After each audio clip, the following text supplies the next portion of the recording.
always have to be late. What's going on, boys? What's up? How are you? He's at a point. He's at a point where like he considers himself early if he's only like 3 minutes late. You know what I mean? Like, hey, that's not too bad. You know, like I was only 3 minutes late this time. You know? Yeah. The funny thing is he just texts me. He's like, when are we starting? And I said, I just sent you the link. And he's like, oh, I'm going to be 2 minutes. I'm like, it's so weird. I got some questions for him. All right. Well, he's going to be on in a minute. Martin, I think you got a bone to pick with me, huh? I gotta talk some shit. You said I don't train hard. I did not say you don't train hard. That's not what I said. You talking about your SJ's podcast? Yeah. Yeah, he said that. I actually watched this morning while I was out on the cardio and stuff. And what I gathered from it is he said that Martin doesn't train hard and that I'm small and sleep. That's what we picked up from. Now, fuck you guys, man. That's not what I fucking said. Okay. That's why we're here today. Yeah, you guys are here to fuck me up. Okay. Let me clarify my thought. And Martin, if you I don't know how much of it you listened to, but if you kept listening, I didn't listen to much. I'm just I know that. That's what I'm saying. So what I did say was, my hands are shaking. Fuck. What I did say was, it's easier for smaller guys to train longer. Yeah. So, and I kind of expressed to people because I don't think the average person knows that somebody with 35-inch quads and somebody with 25-inch quads are going to feel very, very differently in a workout. Dude, Big Rami could do fucking body weight squats and his quads would just go. Yeah. Right. And we talked about that after our workout because we did a little bit more high volume than you're used to, right, Martin? Pretty similar, but we were a little quicker. And then also I'm used to the AC gym, man. That definitely smokes my ass now that I'm not used to. Oh, what do you mean? Because it was hot in there? No, it wasn't hot. It wasn't hot in there that day, was it? For me. Yeah, I guess. Guy, what's up? You said I was late and then you decided to be late. Yeah, I had to freshen up. Guy likes to be the last one to the party. I figured that he wants to make an entrance, right? Hey, at least we all got the same memo on coordinating outfits today. Black. Yeah, it looks good, right? Blackout. Guy, we were just talking about guys with small legs. And I then guess I'll leave this conversation. I'll go get a coffee. I wasn't implying. I was not implying. I was putting myself in this category because we were talking about Martin and me training legs in Texas. And I said on the last podcast, I said, it wasn't that difficult. I thought it was going to be more difficult. But what I also expressed afterwards was it's different training with high volume when you have less muscle. Yes. Like you don't get taxed. Like Martin's legs, and Martin, if you would have kept listening, I did express that. When we were done training, Martin's legs had no lines in them. Like he was fucking bloated and blood and everything. Yep.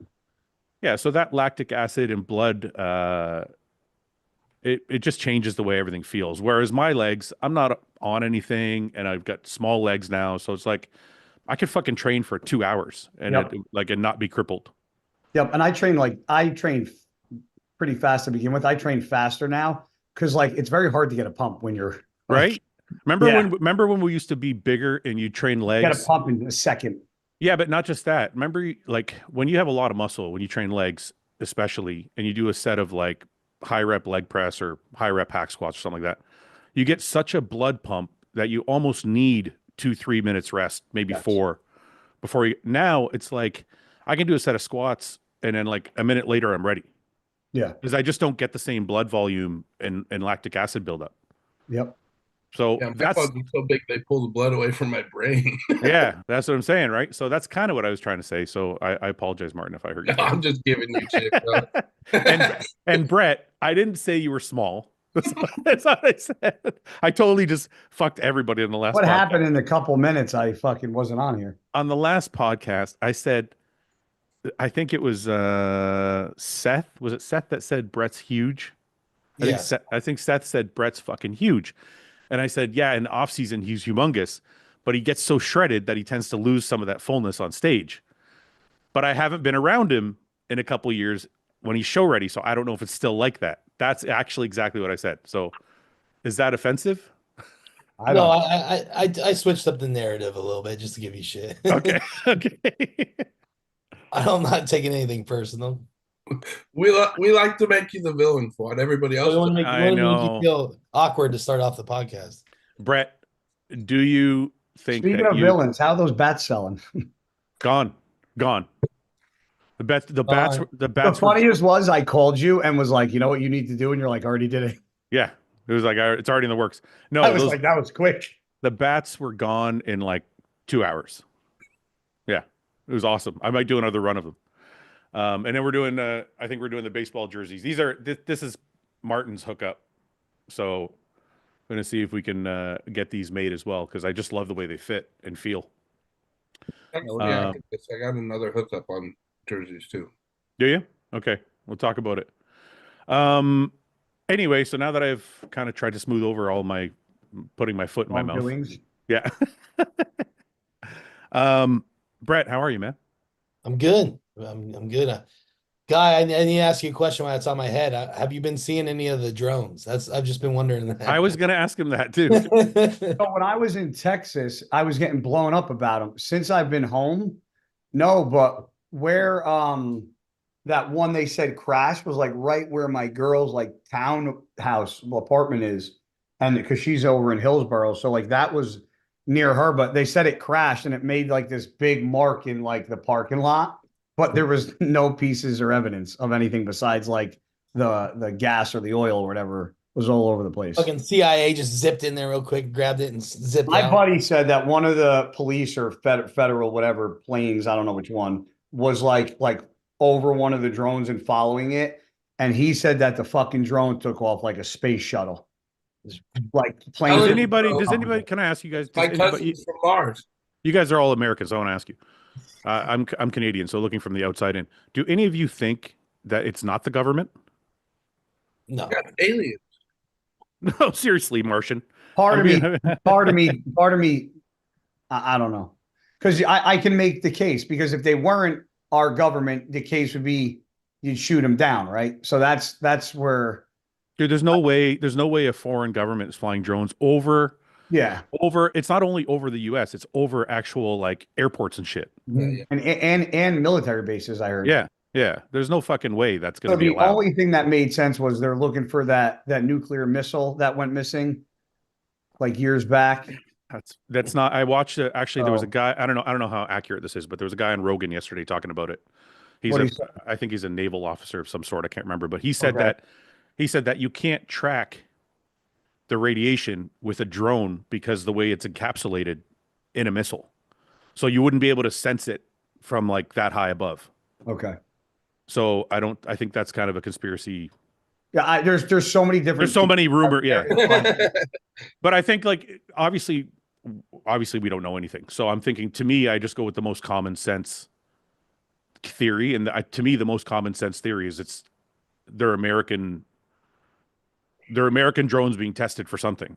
But the argument then would be, if that was the case, why didn't 4 weeks ago the government just say, "Hey, we're just testing out these new drones. Don't be alarmed," because there's been 4 weeks of people like in their own heads, like having this like mass hysteria of what it could be, and they waited 4 weeks to fucking say, "Hey, we're just testing these things out. Sorry, we didn't tell you." Yeah, but they do that all the time. Remember when the stealth bomber came out? They were testing the stealth bomber like decades before. Yeah, but you're talking about like before they announced it. These are thousands of drones, bro. No, Is I it know, but one or maybe two? I know, but maybe like the stealth bomber flies higher. Maybe you can't see it. Maybe it's why there's not sightings of it, right? Whereas like the drones are Right lower in plain flying. sight.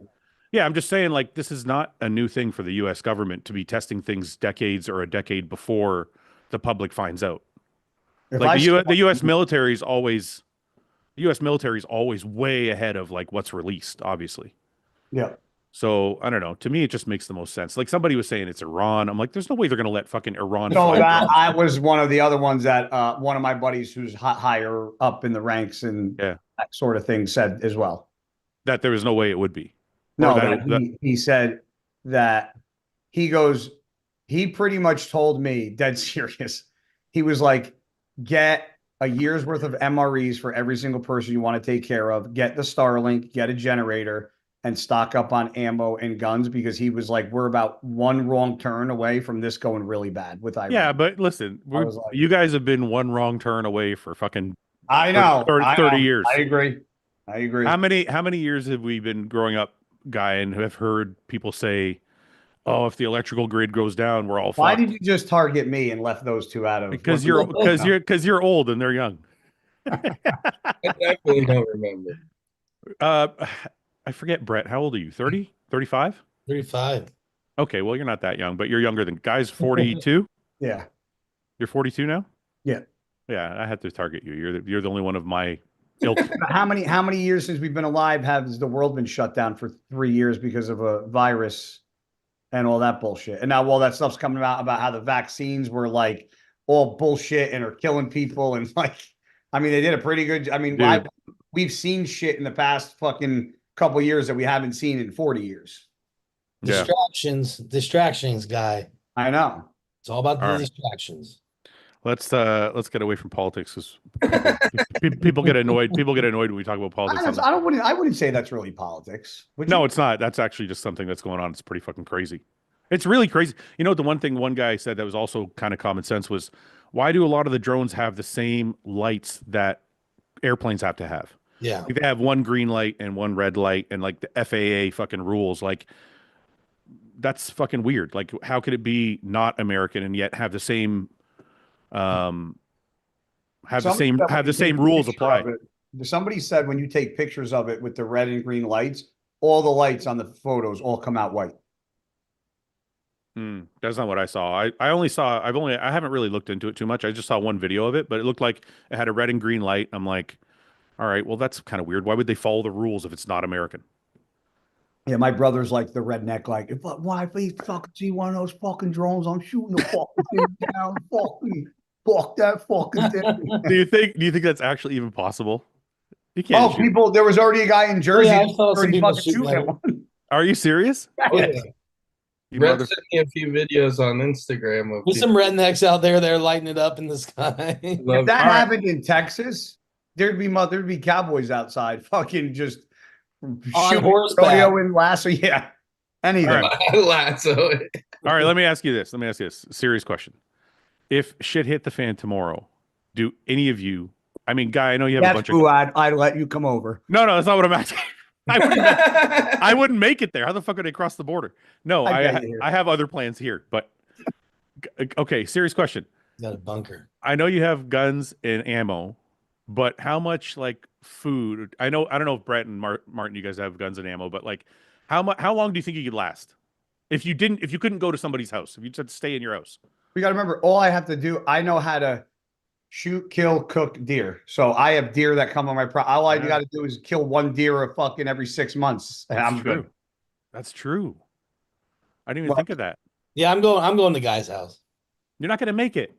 I'll start now. Like, dude, you know what's funny? I had a buddy that shot a deer the other day, and I don't have, like, I butcher at my dad at my parents' house. So my buddy shot a deer, and he was like, he didn't want to drive it all the way to my dad's. And I was like, I have a folding table. And I said, I got cut my butchering knives. I said, I'm sure I can knock it out. And he brought it over. We brought it in my garage. I set up the table. I laid cardboard down. And in an hour, I cut this whole deer up. Sorry, I don't know anything about butchering. Don't you need like a table saw and all that shit to get through the bones and everything? Like, how do you do? You just do it with knives? The only thing you use the saw on is to cut the ribs off, cut the neck off, and cut the torso off after you take the meat off. Do you have to do that? Absolutely not. We just do that so it fits in the garbage and the trash easier.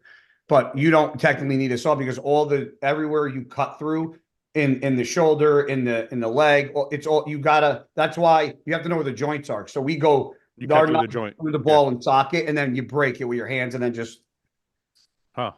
Yeah, you don't really cut through a lot of bone. You're cutting through. I'm actually a little jealous. You live in the county. You can go outside with your gun, shoot a deer, and you just live forever. You don't have any water, though. What are you going to do with water? I have my own well. I don't have city water. You have your own fucking well? That's awesome. He's ready. How much water is in your well? How long? I don't know. As long as I have electric, my generator I plug in, I could run my well pump. Good. You don't have electric. You got a little. Doop, doop, doop, doop, doop. Wait, you're combating everything I have. If I I'm have, telling you, I'm pretending the world has come to an end. You don't have any electricity. But you have a generator. okay, I can make. Yeah, I but mean, your generator runs on gas, so you're going to run out of gas eventually. okay, I have 8,000 moles in my shed, and I know how to make a fire. Pretty easy, But that doesn't help you get water. huh? That doesn't Yeah, help you. You boil. I could boil water. You And then rainwater, boil rainwater. Yeah, or no, you boil fucking stream water. No, that's gone too. There's no more water in your house. Fouad, These are gone. Any at this possible point, he's just outlet fucking with to you. survival is gone. The It's water. like, you ever see the book of Eli? Yes, I love that movie. That's what you're doing to me right now. Yeah, I know, because I want to know how long you would live with no water and no electricity. I mean, but So you'd have to collect rainwater and Yeah, boil it. Boil it. Yeah. yeah, it's the only other way you could really do it. So Guy would live the longest out of all four of us. For sure. Martin, how long are you gonna last? Like a week? Well, in this house, yeah, not very long. Or we, what we could do, we could like have our like house. But wait a second. Sorry, Guy, 1 second. Martin, you know how to hunt and everything, right? Yeah. That's this Florida house. I don't have like. I know, but house. if you moved back home, Yeah. Oh, back home. I would be able to probably live forever. Kind of like Guy. Very similar. Marty, you know what I would use you for? In the beginning of the world ending, you would be the guy that I send around to all the neighbors to beat the shit out of them and steal all Steal their their stuff. shit. steal all the good stuff. I'd do it. I'd do it. Krazis says Uber Eats would be down, so Fouad would be gone. Probably accurate. Brett, do you have any survival skills? Oh, Or we're you- live? or- I'm we're a live. hunter. I've done some hunting. Yeah, I guy. asked you that. Did you respond? I didn't respond. I said maybe. And then I decided to go live. So we're live, guys. So don't talk about anything disgusting. Or I don't know what you don't want to talk about. I don't know what you have to hide, but don't say I don't have anything to hide. I just, Just likes to know. Um, So Brett, offended it doesn't Fine. matter. Brett, are you a city boy or do you have survival skills? I got some survival skills. I grew up hunting and stuff, so I could kill and butcher animals, but I don't. Did you say butcher anals? Animals. He does Oh. that. He does that too. Seriously. He does that You are too. over Here, 40. look, ready? Hold on. What are we looking at? I'm gonna show you. This is in my buddy That's- came over. For your We fast didn't. forwarding. We didn't. I am. die. I'm going it fast. Yeah, I'm doing it fast. That's So the deer. That's the deer. that's what my buddy brought over that I did in my I'm garage. so fucking jealous of that. That's a pretty cool skill to have to like be That's able what to I grew up doing with my I dad. didn't have any saw. Yeah, I would be fucking ruined, dude. Like I got a case of water and then I'm fucked. Really? Yeah, that's my thing. The water would be the issue. I got a case of water and some cream of rice and some cans of beans, and then I'm stealing the neighbor's shit. That's what I'm taking my bat next door. Gonna fucking, Guy, do you have like the drops in your house, like iodine drops or like the In straw? case of like a nuclear attack. Yeah, just for water. Like at home, my dad has a straw always. It's like you could drink any water out through the straw. The one that has a little filtration thing in yeah. I don't have one. Omar asks, this is actually an interesting question. Can you share a moment where your survival skills saved you or someone else? I've started when we were snow machining. We had a snowmobile breakdown, and it was like 9 o'clock at night, and we had to start a fire in the woods, and you're completely surrounded by snow. So that was You did that shit for real. Yeah. Started a fire and then warmed everything up, and then I got to go to like fucking survival camp or When something. you say I have- survival, I mean, I don't know. Like, are you talking about like Well, saving I somebody mean else? that's a good story. You need heat in the middle of the fucking night, so that's a Yeah. survival skill that saved them. I I would say anything like that, similar to that. like saving somebody's that was a bike accident. Not necessarily saving somebody's life, more like when your survival skills came in handy. It doesn't have to be dramatic. It could just be like, oh, you know what? I know how to start a fire. I know how to butcher an animal. You I know- built shit out of I know. nothing, guy.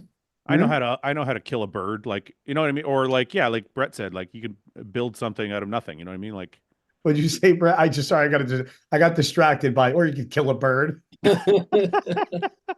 I said you built shit out of nothing to like help something. Yeah, out. but I never built something to like that. Not was save able somebody's to, life, like, maybe. save the day.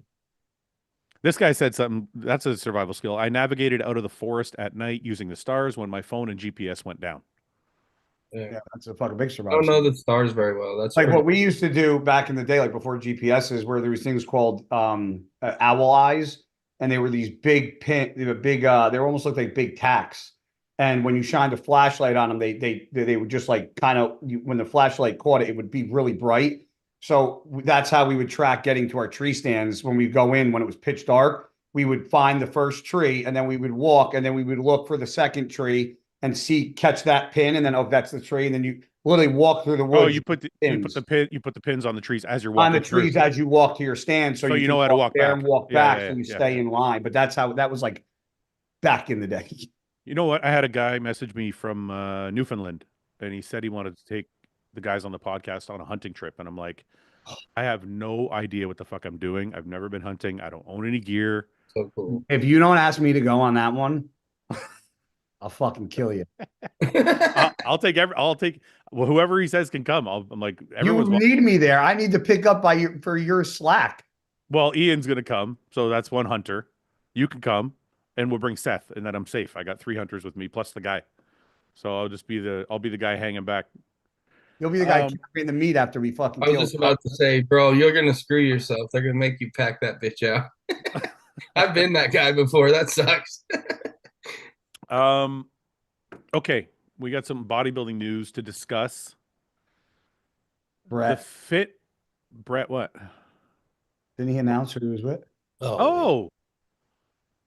Okay, let's go with that. I didn't know. I thought that was a rumor. Go ahead, Brett. Who are you working with? Oh no, I swore I saw a post. I'm sorry. That's what I saw. Thanks saw for ruining everything, guy. Did I really? Guy. Bro. We're live, guy. You can't even take it back now. Dude. Fuck. Dude, you fucking posted it. No, I don't know what you saw. What are you Bro, are you shitting me? That was a prediction, bro. No, get the fuck out of here. You guys are fucking All right, no, jerking just me off steal the now. thunder, bro. It's fine. Always trying to take the light. Anyway, well, now that we're making an announcement here live, I am working with Stefan moving forward. Thanks a lot, guy, for fucking. Thanks a lot, guy. You're an asshole. You posted it. Dude, you had me feeling bad for 2 minutes. I was like, I swore, I saw he'd say like, I saw it looking too. at it taking a shit this morning. I was You know what's pretty funny? fucking sure I saw it. You know, it's funny. I saw it too, but I wasn't sure if it was somebody making a prediction or not. That's why I didn't say anything. No, because it was, but when I saw that, I went back and made sure I looked who posted it to make sure it wasn't a prediction. So I was almost certain that you posted it. I was like, these motherfuckers aren't going with the CETO. What are they doing? So no, I okay, didn't say that. hold on, Brett. I want I to was go just back. like, So, damn, it's a lot of guys. Brett, you're working with Stefan. I am, yes. We had this conversation on the last podcast. I am worried about all of you. I'm Yeah. worried about Stefan himself. Yeah, no, I mean, It's a lot, man. Like, listen, I was shocked. Everybody went with them. there's a lot of open bodybuilders already, but he's got all the other classes. Like at the Olympia, he had 17 fucking people. Yeah, Like, but he's coaching the least amount of clients he's ever coached. I know, but also at the highest level. Oh yeah, of course. I'm just saying. All right, so it's different coaching an amateur getting ready for, and maybe he would disagree with me. He probably would because he's very he takes everything very seriously. yeah, he's very black and white that way. He only cares about winning. So every person is a okay. I'll give you this, Martin. So from Stefan's point of view, I will give you that because just knowing the little bit of his personality that I do, I assume he's taking like the amateur that's doing a level 1 show and the fucking Mr. Olympia competitor with the same seriousness because he seems like that kind of coach. But the problem is from the different perspective, from the athlete perspective, and I said this on the last podcast, I haven't met one bodybuilder yet that has been honest about what they need from a coach. Every bodybuilder I have on the podcast, when I ask them about coaching, they're like, oh, I don't need to be coddled. I don't need to be handheld. I just need the X's and O's. And I'm like, motherfuckers, you're all lying because I know most bodybuilders, I won't say all, but most bodybuilders, when it comes to crunch time, they need access and they need a little bit of hand holding. I don't want to say a lot, but they want access. They just don't want you. You don't want to miss something when you're that close. You don't want to have to call your coach and him not be available. Yes. I think that's more what I'm saying. So, and I'm not listen, Stefan's an amazing coach, Brett. I think it's going to be great for you. I'm just playing devil's advocate because it's a podcast and we have to. Is there anything you're worried about? Was making your decision tough because of all the people, or were you confident after seeing him work that it's going to be good enough for you and what you need? Yeah, I mean, and that's kind of what we talked about last time I was on this podcast. Is that was like my last little I don't want to say concern, but thought process there is like, yeah, well, what there is the chances of 10 open guys being not 10, but him having 6, 7 open guys at the Olympia for sure. Right. And that will take away some personal time, but just seeing, that's what was huge in Prague. I was able to follow him around and see his processes, see how he handled so many athletes, see how he's, worked with Martin at firsthand while also communicating with him. And I've just built such a good relationship with this last year in that role and seeing what he can do. I trust it. And like you said, I'm not going to sit here and say I don't need my hand held, whatever, but like we are at a point where like a lot of it will be, I'm someone that can be a little less guidance, I guess, with the hand, but Take a little bit. Well, I don't want to listen each other too, so it's. Can I you also got to remember, like, Martin's an assistant coach. You know what I mean? Yeah, Martin's always been the assistant coach for me. Like Right. everything that I do goes through him as well. So like him now having both the same coach, it just, we can lean on each other even more than we have in the past, right? He knows his processes and stuff. I will say this for sure. For you guys, it makes sense because you guys train together. You guys kind of diet together. If you both get to the Olympia, you're going to be doing it, prepping and, the same hotel and everything. So it's like, for you guys, it makes a little bit more sense because you're being coached by the same guy. So you can kind of bounce ideas off each other and look at each other and like keep each other in line, all that stuff. I guess for other guys, maybe. And I think hand holding is probably the wrong thing to say because it has the negative connotation. No, but you make a good point there. I guess what I'm saying is just when you need the coach, when you need to make a phone call, when you need that mental cushion. Yeah, not even a mental cushion. Just to say, like, let's say he came to your room, you ate a meal, he took a look at you, and he's like, "I'll be back in 2 hours." Let's say in that 2 hours, you're like, "Fuck, an hour's gone by, something went wrong, blah blah blah." Hey, is he going to be with 10 other people in that gap? And for you guys, it's okay because, like you said, Brett, you can bounce that question off of Martin, vice versa. But maybe for other guys, it's not. So that's kind of was my only, like, that would be my worry if I was looking for a coach. Yeah. I think, like you said, I think my situation is a little different. Like if I would have announced this, like the week after, I was done with Matt or whatever, it'd be different. But now that like, people found out Sergio's with him, Blessings with him, Regan's with him. Okay, so that's where I was going. I'm not really concerned about the guys that needed a coach because Matt stopped coaching. You guys were in the hunt for a coach. It's the guys that just out of the fucking blue that I'm not saying they don't know this guy, but like drop their coach to hire him. Express what you mean specifically though, because I want to get into that a bit. Because name like who are you talking about? Has Sergio ever worked with them before this? Has Regan ever worked with them before this? Like a lot of these guys, Brett went with Martin or went with Boss because he saw the processes of Martin. I feel like a lot of these guys don't know how this coach moves and are making decisions on things they don't know yet. I think a lot, but I think a lot of guys do that, right? Like I remember back in the day when I know, but I think that's crazy. I'm not saying that Sergio and Reagan made a bad decision. I just, from where I sit, would never just go, yeah, I'm going to work with that coach. I got to know the coach a lot before I was like, hey, I'm thinking about working with you. Okay, but I'm gonna kind of come at it from a different perspective. So back in the day when I worked with Chad, you work with coaches a lot of times off of word of mouth and previous progress.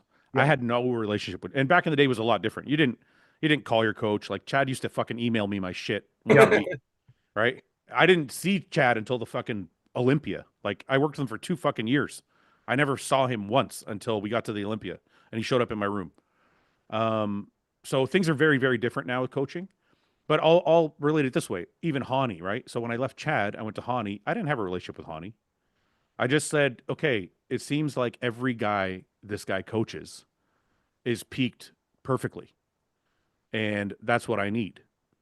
So I don't think you always like, Guy, you know a lot of people in the industry, so you may have a chance to meet the coach, talk to the coach, hang out with the coach, develop a rapport.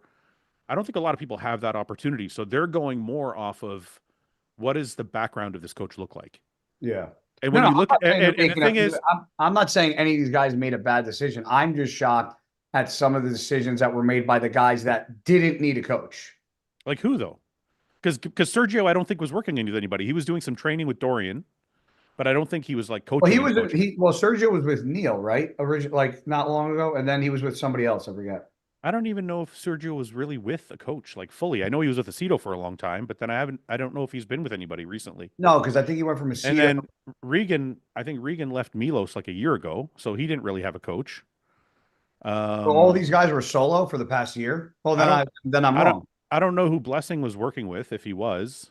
And I assumed all these guys had coaches. No, and then James also was on his own too, because James had left Patrick like a year and a half earlier, and he coached himself for the year before for those shows. Like That I remember. James coached himself with like I think some help from JP. But I don't think you know what happens. I don't think anybody just said fuck you, I'm going over here. I don't know if anybody did that. But let me ask you a question. Did any not that they have to, did any of the guys you mentioned ever post anything about not working with that coach anymore, or that was just not something you know from word of mouth? Because like I don't like a lot of those guys I don't talk to every day. So I assume they were still with the coaches they've been with because I never heard anything else until I saw that post and saw all the names. I was like, man, he's working with everybody. Holy shit. I don't think well, no, I don't think they publicly announced that they weren't like working with him. That's why I didn't know. In your situation, you are right. Like Sergio, he like started with Neil, I remember last year, but then he went to somebody else too. And then I think it just like and then he kind of got hurt. So then so he was always just kind of in limbo, and then decided to go with Boss now. Yeah. And I think Reagan never made an announcement. I just know that he wasn't working with Milos for I don't know if it was a year, but I know it was a while. I didn't even know that. It was a long time. Yeah. So what's this? Sergio was with Neil. Blessing was with Cameron Cheek. Regan was with Milos, kind of like Horse and Baruz are with Milos. No, Regan wasn't. Listen, there's this kind of like the guy. Maybe I shouldn't get into it. Yeah, don't get into it. It's not worth it. Yeah, people are just gonna make more fucking videos. I'm just gonna be a villain again. Regan wasn't working with anybody at the time he switched to Boss. Yes. I didn't know Blessing was working with Cameron Cheek. Cameron Cheek's a great coach. I wouldn't, and I don't know Cameron personally, but I wouldn't have left Cameron for anybody. The guy, every time I see one of his coaches one of his clients updates, they're always fucking peeled. They're always I personally, I told Blessing that, and I was like, because Blessing didn't leave Cameron to go to Boss. Blessing went to Milos for like a month or something.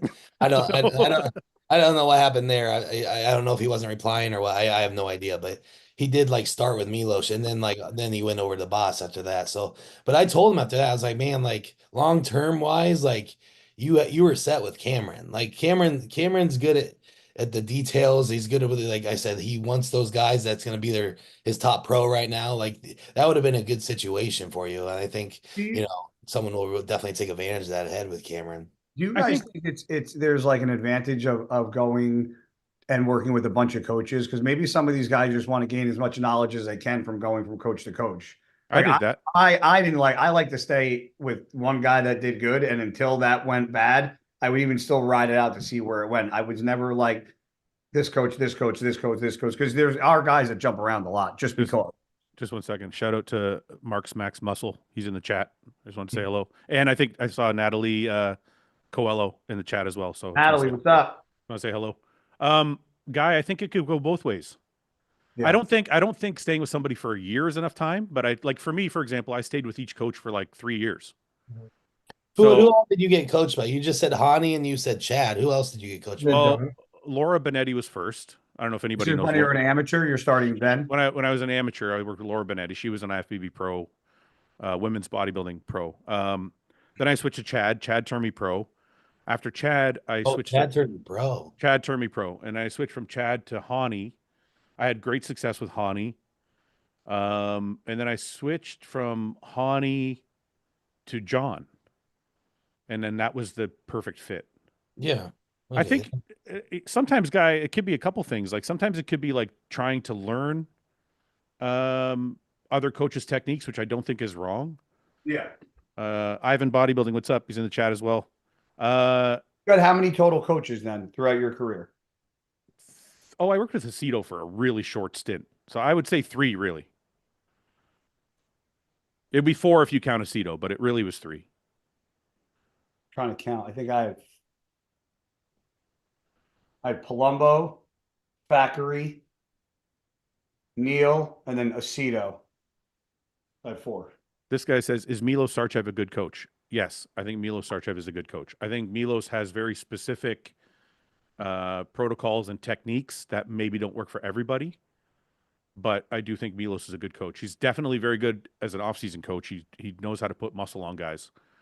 But his peak, I think, is specific to certain body types. Oh, Dennis, I'm sorry, I forgot. Hey, I forgot Dennis James. This guy just reminded me. One of the most shredded looks I ever had was with Dennis James. I worked with Dennis James for like a year. He's a great coach, actually. I heard he's a great coach. I like Dennis a lot. He was actually a really good coach. He's very stress-free, I guess you could say. But like you said, Guy, I also see a real benefit to working with one guy your whole career. Yeah. Because then that guy can learn. But you can make the argument that you made, that you're not learning. It depends on the coach, though. Like if you have an open-minded coach that is trying to consistently learn and evolve with the times, then you can have that coach for 10 years. But if you have a coach that's like only knows his way, yeah, then it's not evolving and it's not changing with your physique, then that might be a problem. I'm surprised none of these guys gave Aceto a call. I mean, some of them already worked with him. Like Sergio had already worked with Chris, so like, obviously he's trying something new. But like, I mean, Regan's worked with Aceto too. Guy, I think the coaching thing is cyclical. Yeah. Like when Samson was coming up, when he was first making all his progress, everyone was like, "Oh, who's his coach? Milos." Okay, so a bunch of guys went over to Milos. Well, look at everybody that hit his wife up. Yeah, now people are hitting up his wife. So I think people it's kind of and now like people see Martin's success at the Olympia, and they saw the success Boss had with Nathan, and these and Urs and things like that. So I think people are like, "Holy fuck!" Now Boss is the guy. But it changes. Like every few years, you see like a new coach emerge. Yeah, Samson's wife left me on red. You didn't message her, did you really? You're such an asshole. She didn't need you. Jason Lowe is in the chat. Fuck, it's the who's who of bodybuilding is in the chat. Nice to see you. Okay, I wanted to talk to you guys about the fit model category because it's the newest category of the IFBB. Martin, I'm going to ask you what your thoughts are on the fit model category. It's just for women, right? No. Well, oh yeah. Right now it's just for men. I you know what? I would not doubt that this doesn't turn into a men's category as well. It won't in NBC IFBB. The dad bod cat. I would enter the dad bod category for sure. It's definitely interesting. I think the no crossovers is a good implement into that, because it's like if you fit into that, you don't fit into bikini or wellness. So you can do fit model, but you can't cross over into the other categories. But you can still cross over in the other categories. Yeah, so if you're doing bikini, you can still do wellness. Yeah, but you can't go from fit model to. But they're just like they're saying like, look, this body type fit model is nothing like bikini, so you shouldn't be able to cross over. Right. Like that's not what we want. We want to see tie-ins in bikini. So then the other one, they don't want to see tie-ins. There's a clear drawn line, and they're saying like you can't be both. So pick one. Okay. I think that is very important, because otherwise I would have said like this is stupid. It's just show up fat and you can do well in the fit model and then do bikini Switch later. over. Yeah. So I like that they implemented that. It's coming from my background, obviously with Alexis and being a wellness pro, and she did pageants before this. So her pageant, their suit, they do like a swimsuit walk. It's a very similar body type to that. So it'll be interesting how much like that will draw maybe pageant girls and stuff like that into. Or if there's some sort of different division down the line that turns into like a pageant. USA type of thing. I'm gonna. I want to come at it from a little different angle, but before I do, Brett, I want to know what you think. Are you excited about the fit model category? Well, I just That's I where just you find it started, Brett, interesting. essentially. I find it interesting where it's like the example is 2015 Ashley Kaltwasser, right? And it's just like, Is that what it is? Yeah. well, that's It's, even Tyler said that. He's like, hey, well, if you want to get a visual, think of like 2015 Ashley when she won the Olympia. It's like, Who's the best in do the you world? not think she wasn't dieting her ass off for that Olympia? It's just Yeah. that we've like advanced since then, that this is where we're at now. Like, you don't think she was like you don't think she was trying to be softer for that Olympia? No, that was the best that she could do back then. You know what I mean? Yeah. Trying to be the best bikini girl in the world. It wasn't like, oh, we're just softer here, So it's like, oh, we're going backwards almost, but I don't know. I understand what it's for. It's just to bring more eyes to the sport as well as sponsorships and stuff. But that's very, very interesting that I didn't even know about this till now, but you can't switch over. So it's like, hey, we got this other category for the softer people, but you got to stay over there. But I think it's good that you can switch over because you get like a regular model chick that doesn't have any muscle and she gets a pro card and all of a sudden she's in fucking. It becomes like an easy way to get. Oh into no, you're okay. Yeah, I see. yeah. What you're I don't saying. think you can can't turn switch pro over as like a- pros. I thought I'm talking. I thought you meant like can't at the show like an amateur Yeah. show. They can't do multiple categories. I No, thought. they- Okay, no, sorry, I was confused there. Oh, you're right. Like you No, can't. you're right. You're right. Sorry, I'm confused. You can't switch over in the amateurs either. No, both. Neither one. Oh. Well, There's no crossover from that division. Oh, so a fit model is going to be, you can turn pro in that too? Eventually, I'm sure. Yeah, they Oh. have to build the division. So in an amateur show, if you're signed up for a fit model at all, you cannot do another division. Period. Exactly. That's what they're saying. Yeah. So this is what Brett was talking about. Sorry, I just got to find the share button here. When he says Ashley Kaltwasser in the first 30 seconds. This is what he's talking about. This is the look they want, I guess. yeah. This is the fit, but I mean that just looks like a small bikini chick. She was doing fucking 3 hours of cardio, probably. That's what I mean. She was still training the same as they are today. It's just obviously, techniques, coaching, drugs have all changed since then, and it's advanced. You know what I mean? Yeah, but I don't know why. I don't know why they have to do. Okay, Do you well, think they should make, is that tested, that fit model? No. Probably not. No. Could be. I mean, Why would it be couldn't tested? be I mean, taking doing steroids is going to do the opposite that you want. You want to be small and fat. That's what we're Fine. hearing. So it's like the anti-steroids division. That's what I'm saying. So if you tested it, it would definitely be soft. They've been eating Oreos. I guess my thoughts on it are a little. I feel like I get the business side of it. They're like, okay, we're going to start another division. It's going to add another 50 competitors. Hours to the shows. It's going to. This is the thing. So it's going to add another 50 competitors. So okay, great. All the promoters get more money, whatever. That's all great, right? Because if it wasn't about that, because I know they're trying to compete with WBFF and all these other categories, right? So it's like, but if it wasn't about that, they would just tell the bikini girls like they did with the men's physique guys, Lighten up. small. Yeah, you're too big. You got to get smaller. And then it would, because I don't really give a fuck how many classes they want to have. My biggest issue with it is the shows are long enough. Yeah. Like if you add the fit model category, you got to imagine that's going to be the biggest category because it's going to be the easiest barrier to entry. Right. So you have 50 fucking girls now in the fit model category, and do you need like a third day now? Do you Like think that does the Arnolds have to start on Thursday now because of, you know what I mean? Sorry, Martin, go ahead. do you think that's because fitness is dying though?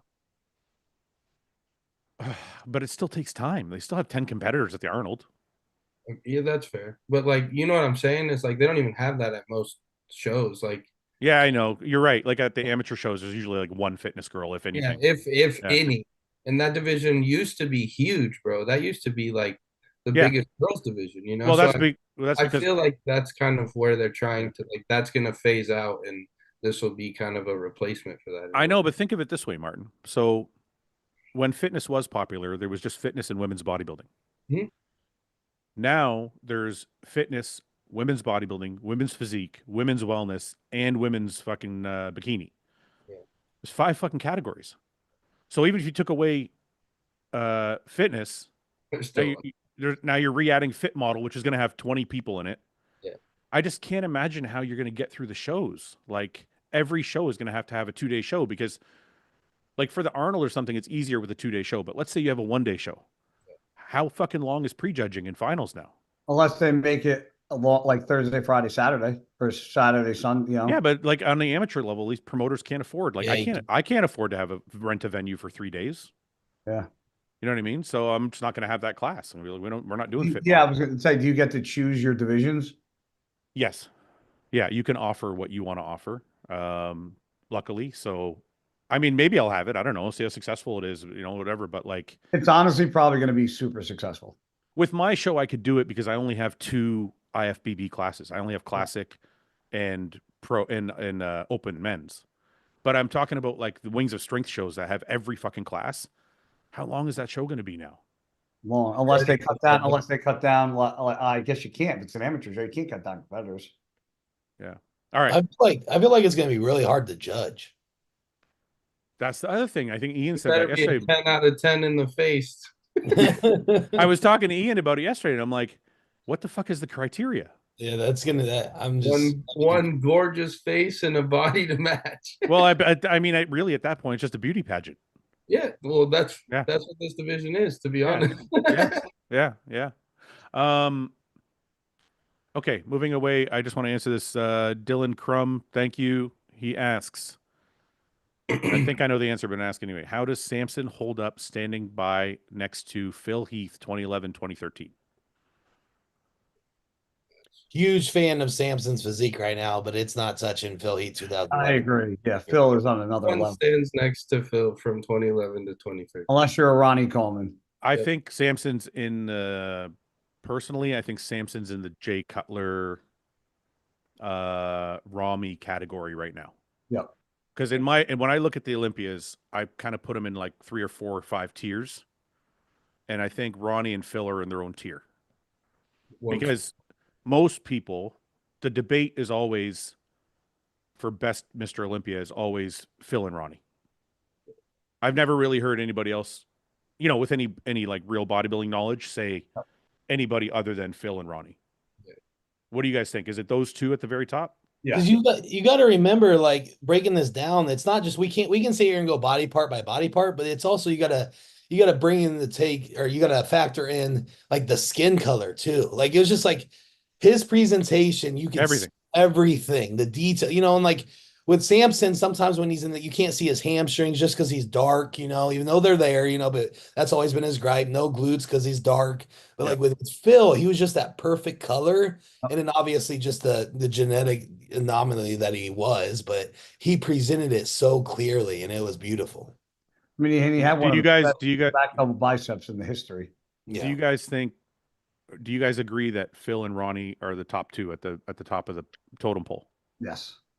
I've heard arguments that people that saw Dorian in person, they'll argue that because of how shredded he was. Like Yeah, but are we talking about Olympia or just one-time physique? Well, I don't know, but Jay Cutler always says to me the most impressive bodybuilder he's ever seen was Yates.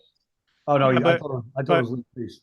But hold on, let me ask you this. Is that more of a sentimental thing? Because I know a lot of guys that saw Dorian in person are like, Dorian is the greatest thing ever. And I'm like, is that more of a sentimental, like, I just can't see it.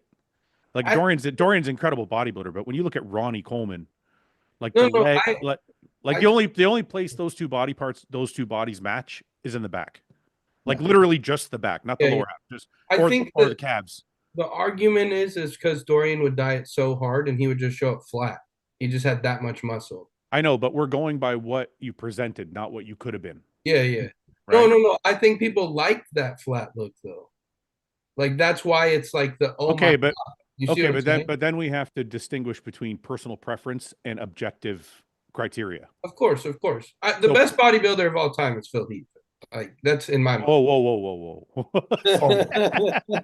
Over Ronnie? Easy, we're live here. Right? Whoa. Okay, listen.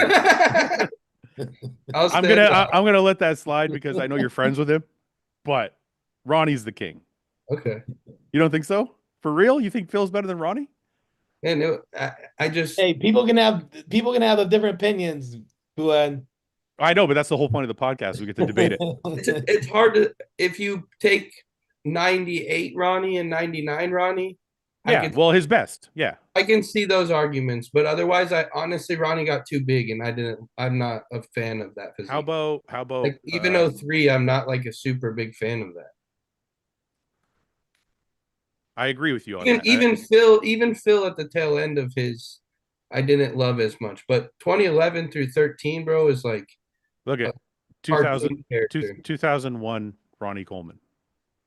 He was pretty good in 01 as well. Pretty good. Is that the Arnold year? That's the Arnold year, yeah. His Look at best this. look was at the Arnold, right? Not the Olympia, though. Yeah.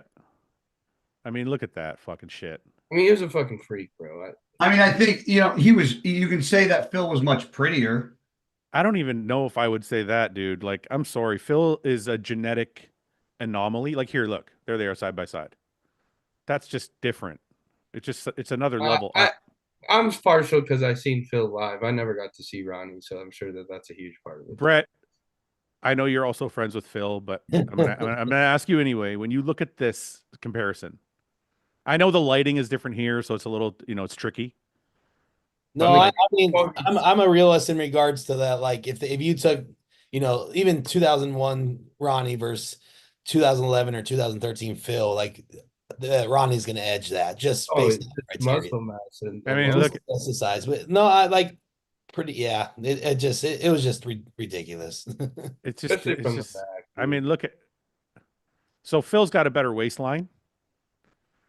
I think I just like Phil's prettiness more, but I can understand every argument. This is a later on Ronnie too. Yeah, because he's got that stomach thing going on. I don't like Ronnie when he had the big stomach. I mean, this is wild, right? But like from the back, then no one beats Ronnie. I can still see that argument. There's the most muscular there.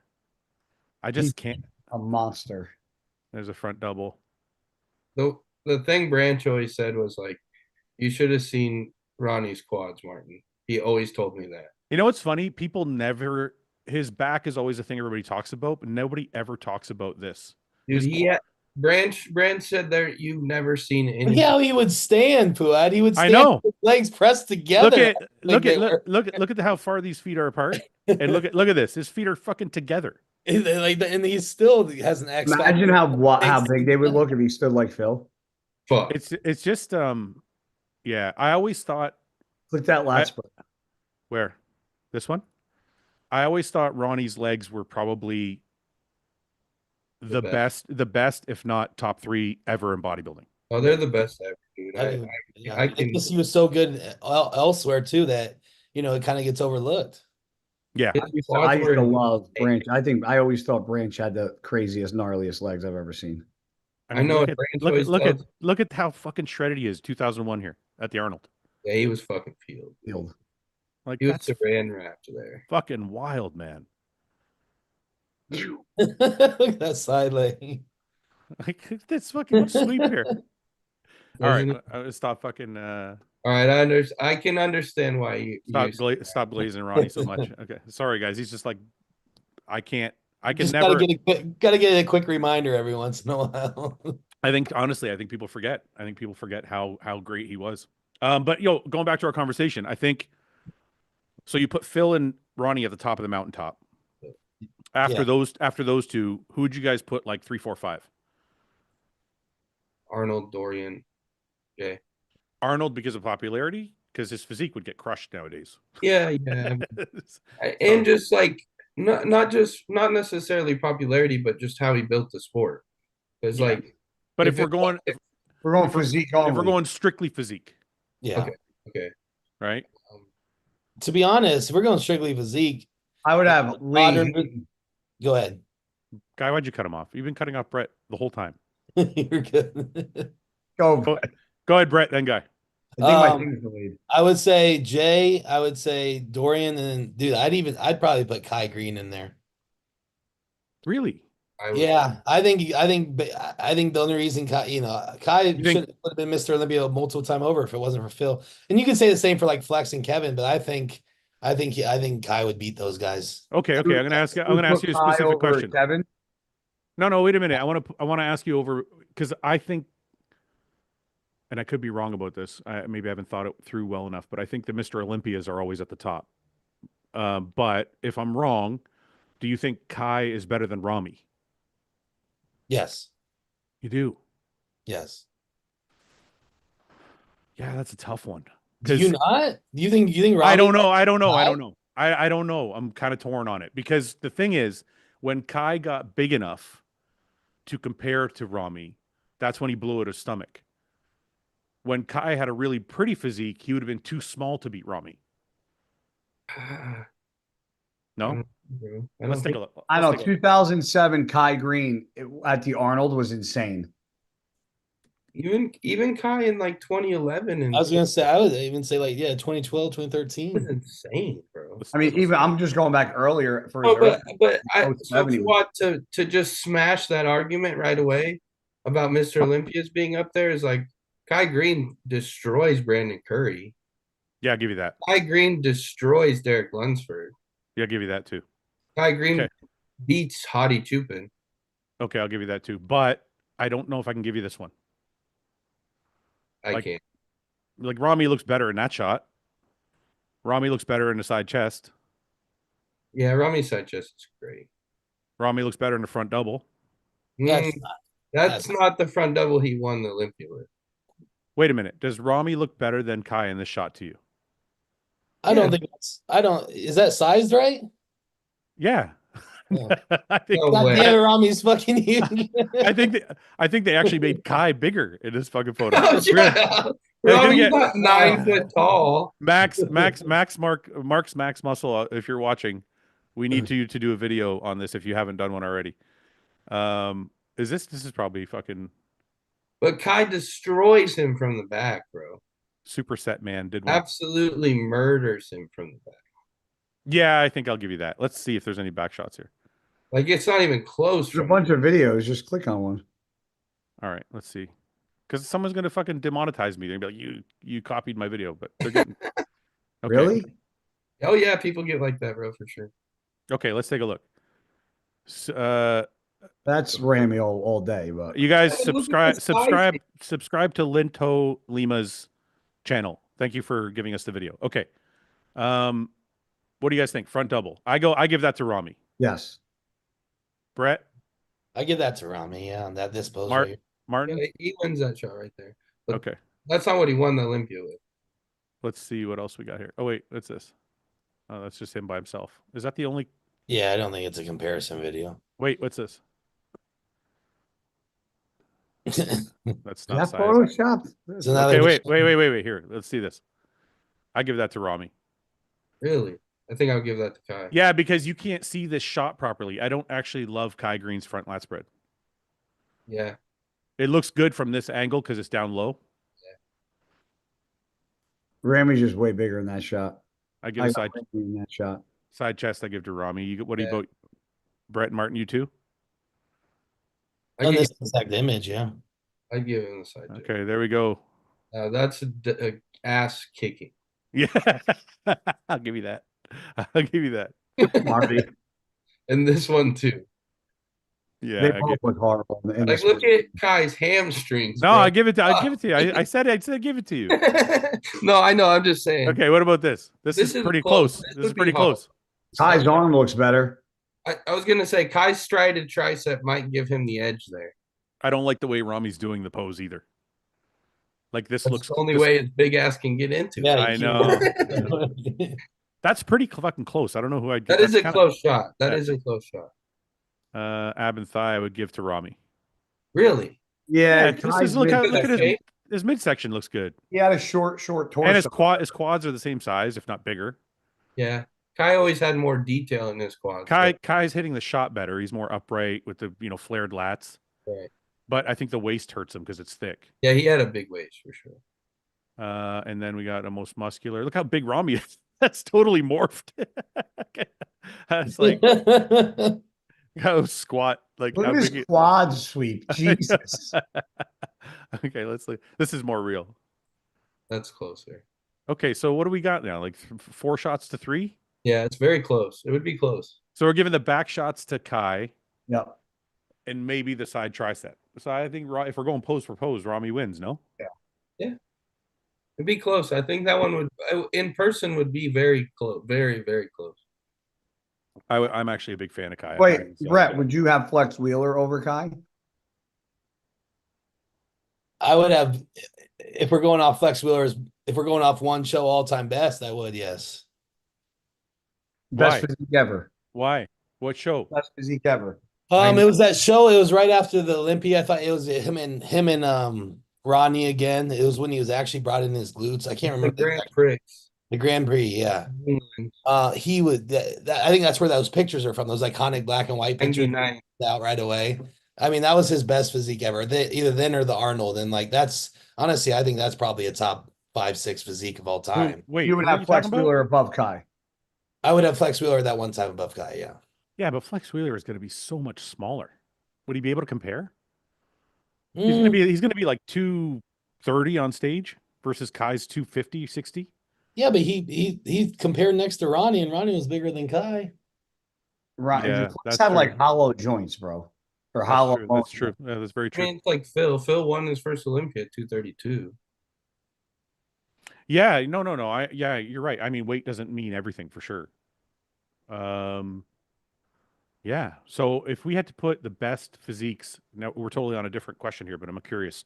If we had to put the best physiques in order in the top 5 or 10, we would go Ronnie, Phil, who's third? Dorian? You got Lee Haney too. Everybody's forgetting about him. Yeah, but Lee Haney would get smoked by like Jay. Yeah. Like overall bodybuilding criteria. Like Lee Haney's incredible, but he's incredible for the 80s. He wouldn't do well like in today's bodybuilding. So like the guys before, even though they were great Mr. Olympias, aren't going to compare era wise because the criteria has changed so much. I think anything before Dorian, It's too small. Yeah. Yeah, the criteria is just different. I mean, Sean was crazy. Sean, Right? Or Roden. Roden. I forgot about. He was awesome, but not the level of these guys. Top 5. I'm talking about the third best bodybuilding look ever. I think it's Jay or Dorian for sure. Blake Hannon says Flex Wheeler is third, but Flex Wheeler lost to Dorian, so I don't know how that can be possible. I'd say you got Dorian. I think Dorian 94, 95. I was I gonna would say- have Dorian in third. I was gonna say one of those or Jay's 2009 look. Yeah, that's tough. Those two would battle. Because Jay would outmass him, but Dorian was so much more peeled. Yeah. And before and in 94, he still hadn't developed his stomach yet. I think it's Ronnie, Phil, Dorian, Jay. Ronnie, Phil, Dorian, Jay. Does Kai Green beat Jay? No, Does Samson beat Jay? no. I don't know. Not Think yet. about it for Not it yet. first. Depends what judging criteria you're going by. Because think Jay Jay had a wide wider. Jay had a wide waist, and I don't know how He was well that also played. wider and like Yeah, you're shots. right. But he didn't Yeah, have but also my favorite Jay was probably like 2001 Jay. 2001 was my favorite Jay. That's all I always say that because I liked He has enough size to Yeah. factor with anybody. But I think 2001 Jay and Samson to 2024 would be a fucking really close matchup. That'd be a cool look. Yeah. Because they were very close in condition. Because Jay was never known as a condition monster. No. So they were very close in condition. And I think close in size, but Samson's bigger. Like Samson was 300 pounds on stage. Like That'd be close. For sure. that's a good debate to have. I think so. I'm going to put Samson Jay 4. So does that mean Samson's better than Rami?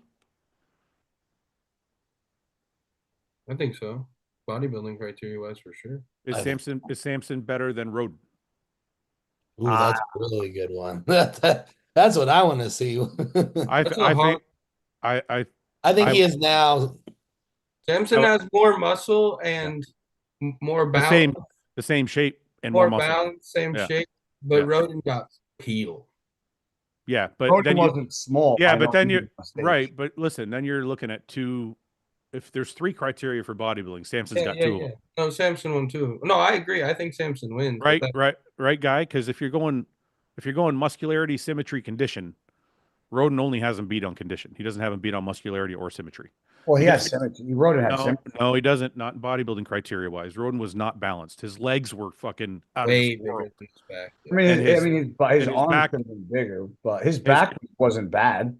His upper body was definitely not as balanced as his lower body. Like that did not balance 100% with his legs were phenomenal. His legs were insane.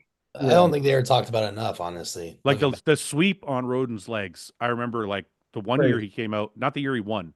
I think it was the year before. He came out and I was like, I'm seeing detail in fucking areas like his TFL. His legs were It's like- crazy. And the size of them, they just swept right from the very top all the way to the knee. Like his upper body didn't have that. I think if his upper body did, he would have won. Yeah, his upper body was always a little flatter than his lower. I think the reason Phil beat him earlier Phil on was is because slower up top. his upper, yeah, Phil had more balance. So Samson over Roden, Samson over Brandon. Are we missing anybody in there? So Samson tied for Jay for fourth. I think Flex Wheeler has to get thrown in there somewhere. How would Flex Wheeler look next to Jay or Samson? Best look, I think he would beat them. What about Dexter? Too small? I don't know. Dexter 2008 when he won was pretty fucking phenomenal. Crazy. Yeah. he's right there. I think he's right behind there, but he's right there. All right, let's move on. This is a never-ending debate. We have more Yeah, important debates to go on. But first, I want to make a quick announcement. Anybody doing the Detroit Pro, Martin and Alexis are coming down to Detroit or coming up to Detroit on What? January 18th for a posing clinic. Martin, Alexis, myself, Ben, Paul, and Remy. Paul and Remy are both IFBB Pro judges. We'll be there to help you guys pose. The posing clinic itself is free for anybody registered to the Detroit Pro. Registration's open at DetroitPro.com. You do have to pay the gym fee. I think the day pass fee is like $15 or something like that. Anybody not registered to the Detroit Pro, I think we set the price at like $45 or something like that. That includes the day pass for the gym. So anyway, you can go to DetroitPro.com. I think we're going to have that up today or tomorrow so you guys can buy, and we're going to limit the number. So if you want to come, make sure you purchase your spot on the website ahead of time. Okay. Moving on. RBP awards. Do you want to do RBP awards or the Arnold Classic first? Ooh. With the Arnold Classic conversation, I'd like to know what you guys think for picks. We'll go into that first. Yep. Pull the list up first. I'm pulling it up right now. And we Arnold's first. Look at Ian Valier posting throwbacks 2015 Orlando. This is where I kicked his fucking ass. Hey, look, the show is coincidentally Fouad Abiad's first pro win where he gave me a good spanking. I'll never let him live it down.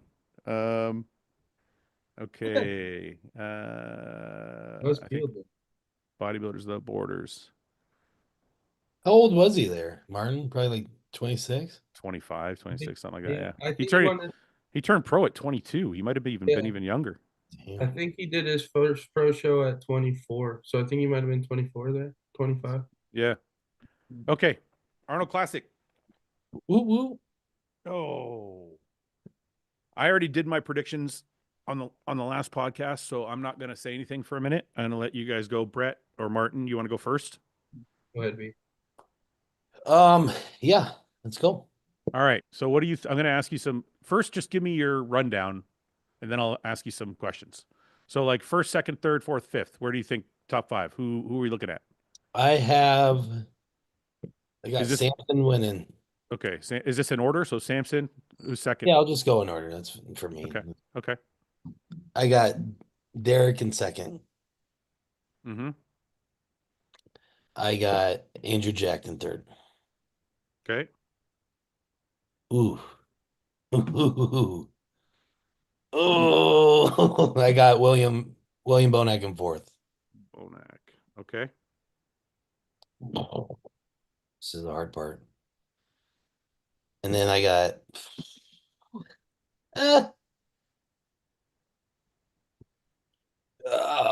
James in fifth. Okay. How many are we doing? 6? Yeah, keep going. Okay. I got Sean in 6th. Oh my God. Okay, keep going. I got Akeem in 7th. Okay. Take that back. Sorry, I got Brandon Curry in 7th. Curry. Okay. And then 8th, I got Akeem. Okay. 9th, Carlos Thomas. Okay. Then 10th, John Del Rosa. And what about Patrick and Justin? Oh, Just do top 10. That's fine. Yeah. Okay. Martin. Samson, Yep. Andrew, Samson, Andrew. Okay. Derek, Okay. Clarita, Wow. Bonac, Holy shit. Hollingshead, Okay. Curry, Yep. and then Carlos. What am I at? 9? Carlos. That's 1, 2, 3, 4, 5, 6, 7. Who's number 8? De La Rosa. No, Two more. Akeem. Okay, 2 more. Akeem, Then De La Rosa, John. One Patrick more. Moore. Who did you leave out? Samson, Andrew. Patrick Moore. No. Samson, Andrew, Derek, Sean, Bonac, James, Curry, Akeem. You probably John. left out Carlos Thomas.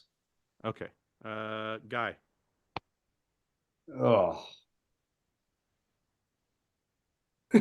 Samson.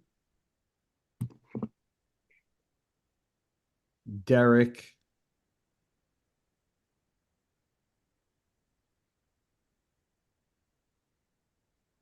Come on. Come on. Okay. Well, I was thinking about switching Andrew with Derek. Samson, Derek, Andrew. Yep.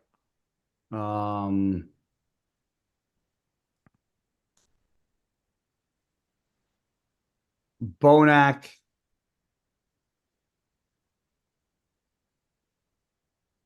Brandon, James.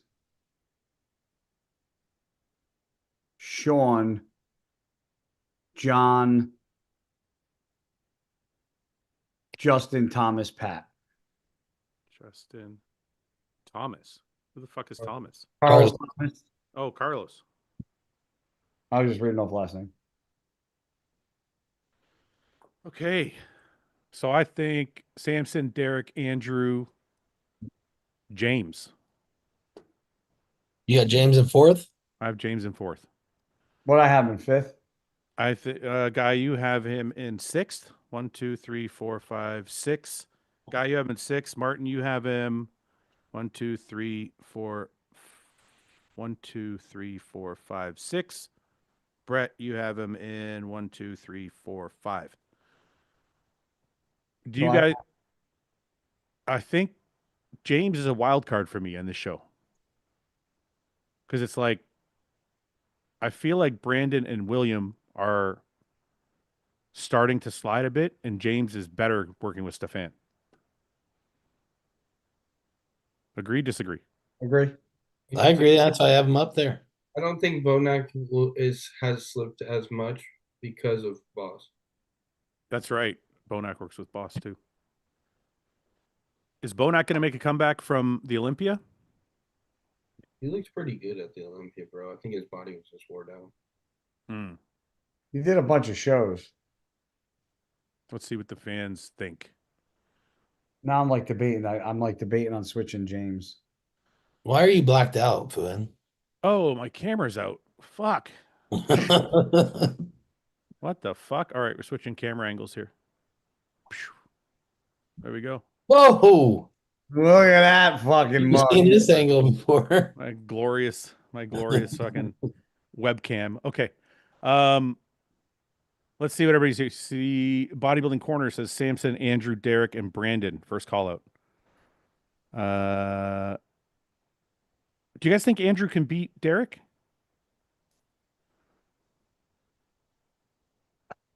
I mean, Andrew's huge. If he comes in etched, yeah, I think he could. Okay, I know the ifs. I know the ifs and ands and all that. I'm asking you, do you think you made a mistake? Me? Any of you? Do you think Derek can beat or Andrew can beat Derek? Somebody put Andrew? Oh, Martin has Andrew in second. So Yeah. Brett and Guy, do you think Martin's right? I think he could be right. Yeah. Which is why I have him in third. I'm just going based off of what I've seen, and I haven't seen enough to where I'd put him in second. Do you think Derek's going to come back a lot better? Is that why? I think if Derek, yeah, the problem is now is if Derek comes back super peeled at 230, is that going to top 300? And that's pretty conditioned. So it's like, Okay, let me ask you a more important question. You guys all had Samson winning. Can anybody beat, like, can Derek overcome Samson, or is it too late? Has Samson kind of closed that door and is moving on? No, Assuming he's in the same shape he's in at the Olympia. I think those top three could, like, it'll all be within a few points of each other. So you think they can overcome him Yeah. if they do everything right? If he slips just a little bit, man, somebody can step past him for sure. He's not, Okay, he's but not in the door guy yet. okay, assuming he shows up like the Olympia, though, can anybody beat him? Yeah. would you have Derek 2023 beating Samson of 2024? It would be That's a good tough. question. That's a good matchup. So there's your answer. It's going to be points. That's what I'm saying. It's like, That's why I almost. But Derek 2023 is, I think, the best Derek can get. okay, I don't think he can beat that look. interesting. I guess we're about to find out. Whereas Samson, I think, is going to get even bigger because he still hasn't hit his ceiling. Does he need to get I do bigger think- or better? Brett, what did you say? I do think we're going to see the best Derek, though. I have a feeling that this is going to be it. Well, he's working with AJ now, so it's going to be interesting to see what he looks like. Is that a Oh, confirmed? is that a thing? Sorry, I should have said the rumor is. Yeah, I saw something today where Chris Comier is training him. Oh, I saw that too. Or he's training him in the gym. I don't know if that means he's just like full coach, or listen. I just heard on the last podcast, Ian said it was a rumor. I heard him say that too, but also when we saw him last week, we saw Derek last week, and Martin and I did. Yeah. And I asked, we were kind of just bullshit. And then I'm like, so you gonna go with AJ? And he's like, no, I got a coach, but it's not him. That's what he told me. Oh, okay. Granted, could he been fucking with me? And I didn't pursue it. We kind of just like laughed it off and or whatever, kept going. But he told me it wasn't AJ. But like I said, Derek called me 2 weeks ago, and we talked for over an hour. And we talked about a lot about Chris because he was asking me about coaches. So, but I don't know. I know he didn't decide, but I did send him Aceto's number and vice versa. Adam, or no, Angel Vega says Andrew's out of the top 5. Is that even a possibility? No. That would mean that like Brandon Curry, Bonac, or James or Sean Clarita or something all beat him. Yeah, no. Yeah. Andrew at 80% is still better than most bodybuilders. Bro. Martin, do you need an energy drink? You seem like you're crashing a little bit. Go get a ghost or something. If I can slam that shit. Go get some hostility if I can drink it. A cup of coffee, bro. Yeah. And I already had 4 shots of espresso. Okay. I'm gonna take some fan questions if you guys got them while we do this next part. Nobody's overlooking Sean, but Sean's just, you're comparing him to 300-pound guys on stage, man. Akeem, fucking, yeah. Sean's a freak. Somebody goes, we're overlooking Sean. I'm like, no, we're not. He's just fucking 180 pounds. I don't. There's no overlooking him. I mean, he just competed against Martin and Chris in Prague, and he was third, which is still good, but he was third because of size. Yeah. And as far as Steve Weinberger would say, because of frame, which I didn't even think was a thing. But your frame matters, and I think at however tall Sean is, 5 feet tall, 5'1", whatever he is, it's going to be fucking tough for him to beat guys like fucking Akeem and fucking William, and like that's a tall fucking order, man. Yeah. So you gotta remember he did the Arnold 2 years ago, and that was when he was at his peak. yeah, That was when him and Ramy posed next to each other. Where did he play? Where did he place there? He got 6th. Yeah. And that Yeah, was when I think that was that was when he was at his peak, right after Yeah. he won Olympia. Yeah, I don't see him breaking into the top 5. I could be wrong, but I don't. It's going to be a tall order. Who wins a competitive eating contest? Open bodybuilder, strongman, or sumo wrestler? Sumo or strongman, not us. Not open bodybuilder. I mean, Not I never ate with a sumo wrestler. I'd like to try that out first. I feel Right. like they probably smashed Strongmen eat a lot of fucking food, man. insane. Yeah. Insane. Okay. I want to get to the RBP awards quick. Okay. All right, we did some of this on the last podcast. I want to get your guys' thoughts. I have some stuff written down here so we can compare. What did you guys finalize? Are you going off of like, is this just open guys that competed in an open show? Yeah. Okay. So we're gonna stick to open class only. And so we're that- including Chris in that or not? It's tricky to do that. Like, I had this conversation with somebody in the chat the other day, and they said Chris should be best ambassador, and I'm like, not if it's for open bodybuilding. Yeah, we can't be an open bodybuilder if you did a show, right? And no, but it's not just that. It's like when people think of Chris, they think of classic. They don't think of open bodybuilding. So he's not really an ambassador for open bodybuilding. He's an ambassador for classic and and fitness in general. Like the best ambassador for bodybuilding, my pick was Samson, just because he travels so much and he's all over the fucking place. Nobody's done that in a while as a Mr. Olympia.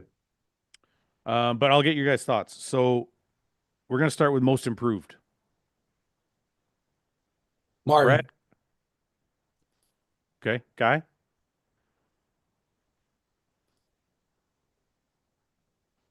Yeah. I would go with Marty.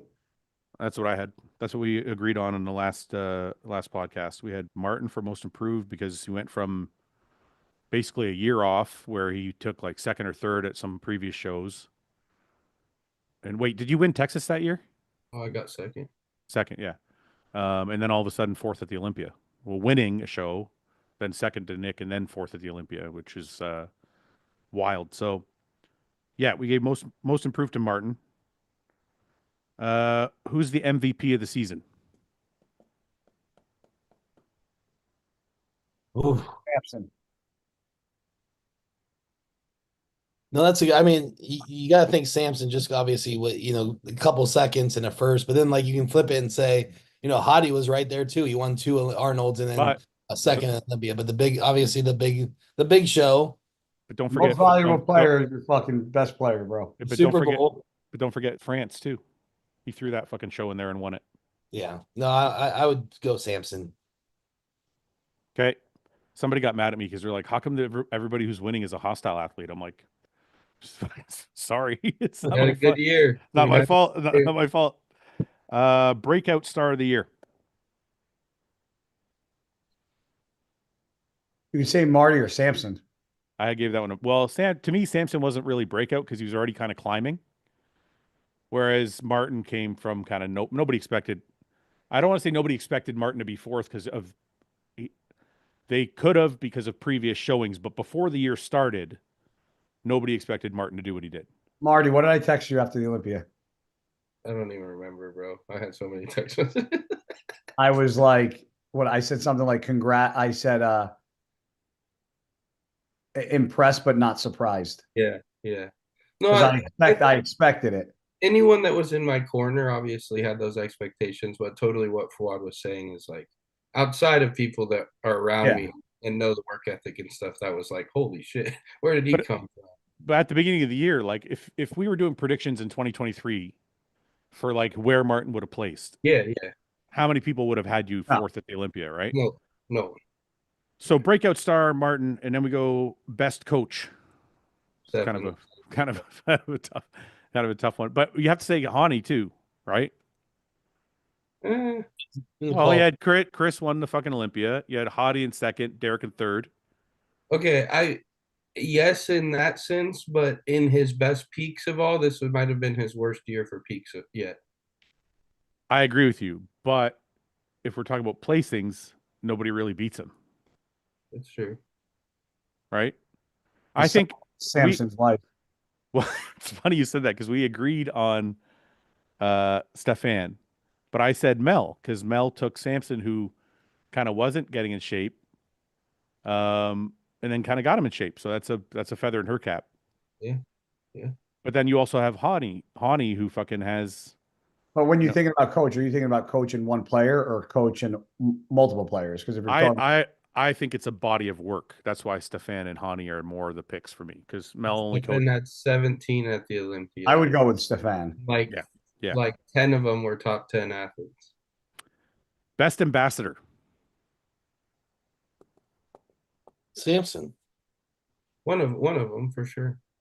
Who's the best ambassador? Not one of them. Who's the best ambassador? Of the hostile athletes or in general? I don't know. This I is would- not. This is not about hostile. This is just any open bodybuilder. I'll say that. Oh, are you open bodybuilder? Yeah.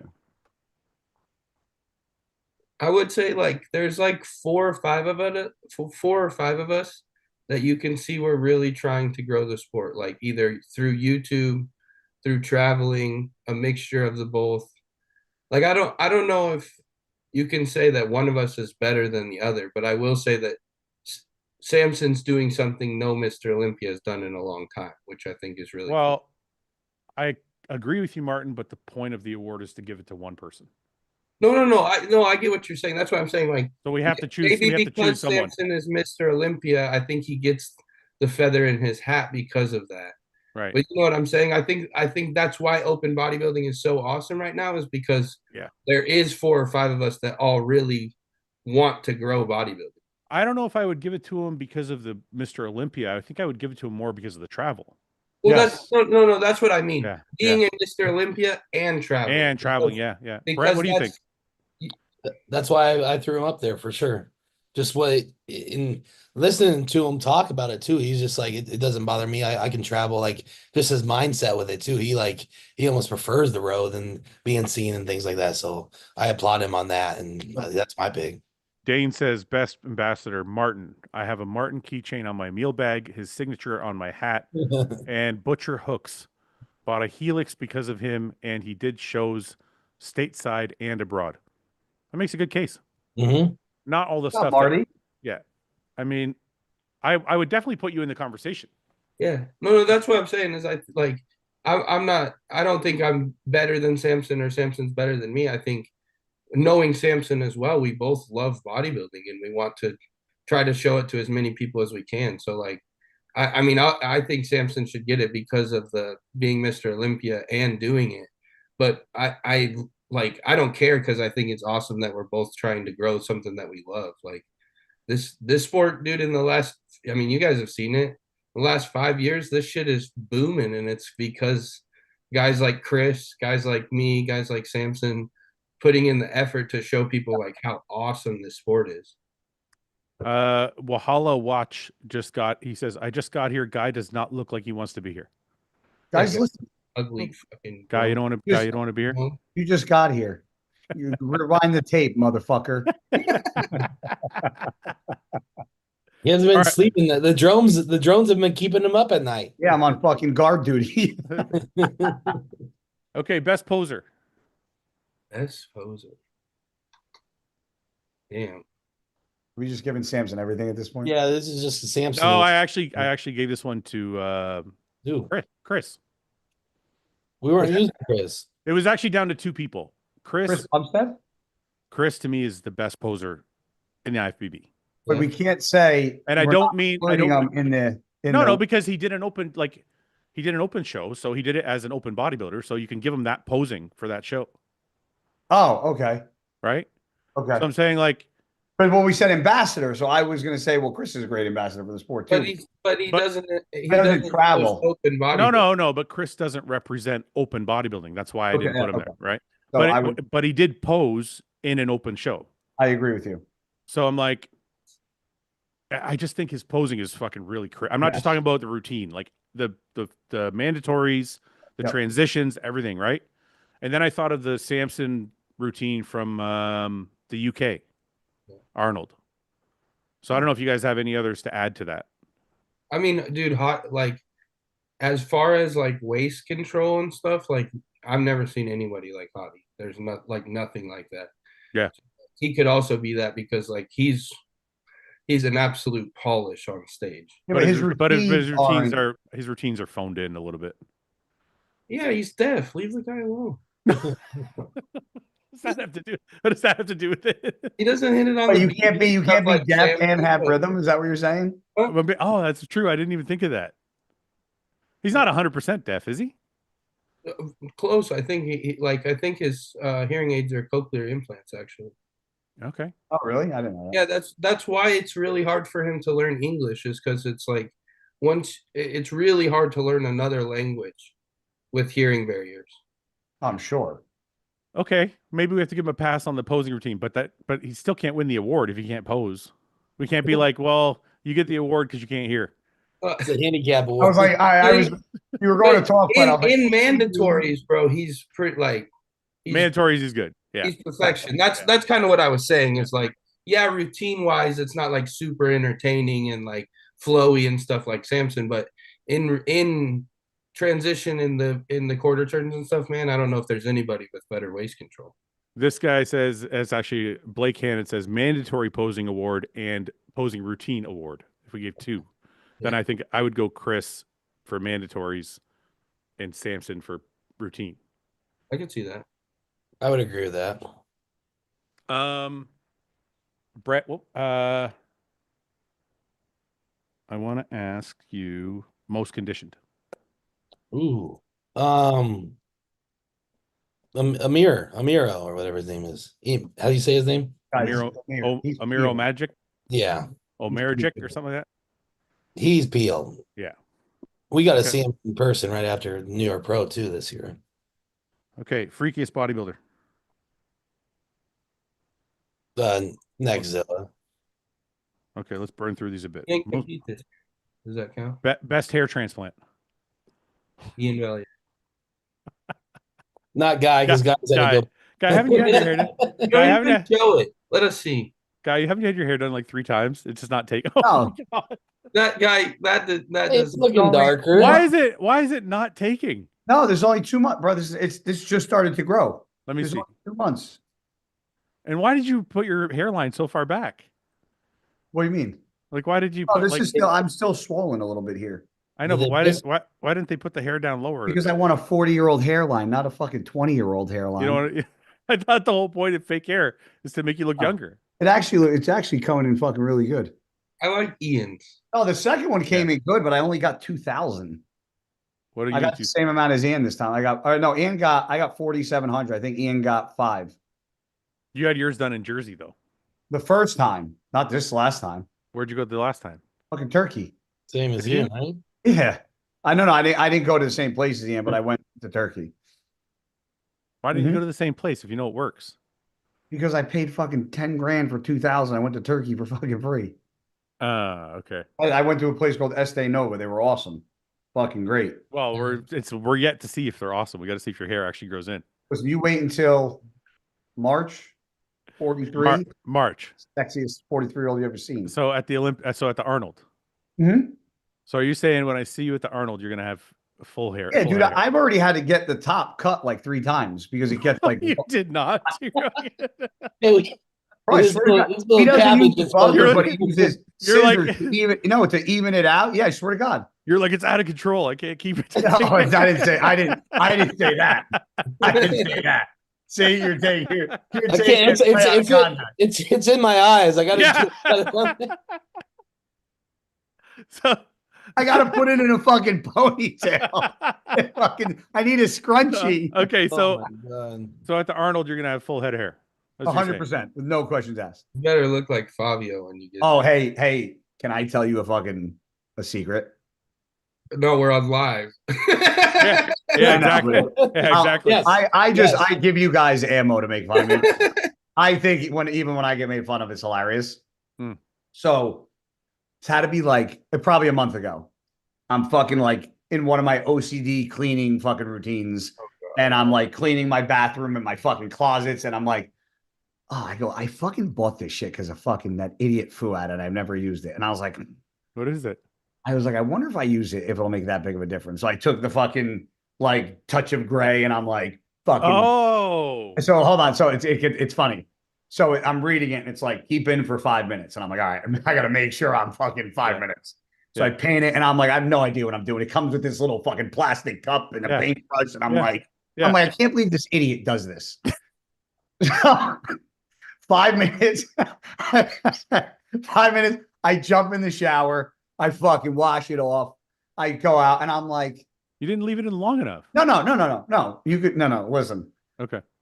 I fucking get out and I'm like, I took a picture. I'm like, oh, I could tell. And I'm like, I wonder if anybody can notice.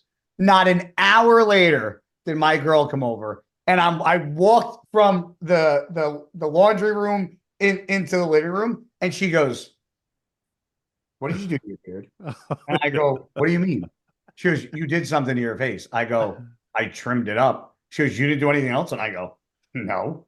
And I fucking walked away, and I was like, she never knew that I put that shit in. And she was like, "You sure you didn't do anything?" I go, "No, I didn't do anything to my fucking beard." But Like nothing. I'm did, like, did "No." she say you did something you look better, or did you say you're uglier? She just stopped dead in her tracks. She was like, "What did you do to your But beard?" was it a positive experience? Because I think I'm right about the dye. Do you want me to ask? So she doesn't know to this day that I fucking put it in my beard. Yeah, but did you get laid that night? I mean, I get laid no matter what my beard looks like. Oh, How long have you been with her now, guy? Uh, Is this still the Starbucks girl? yeah.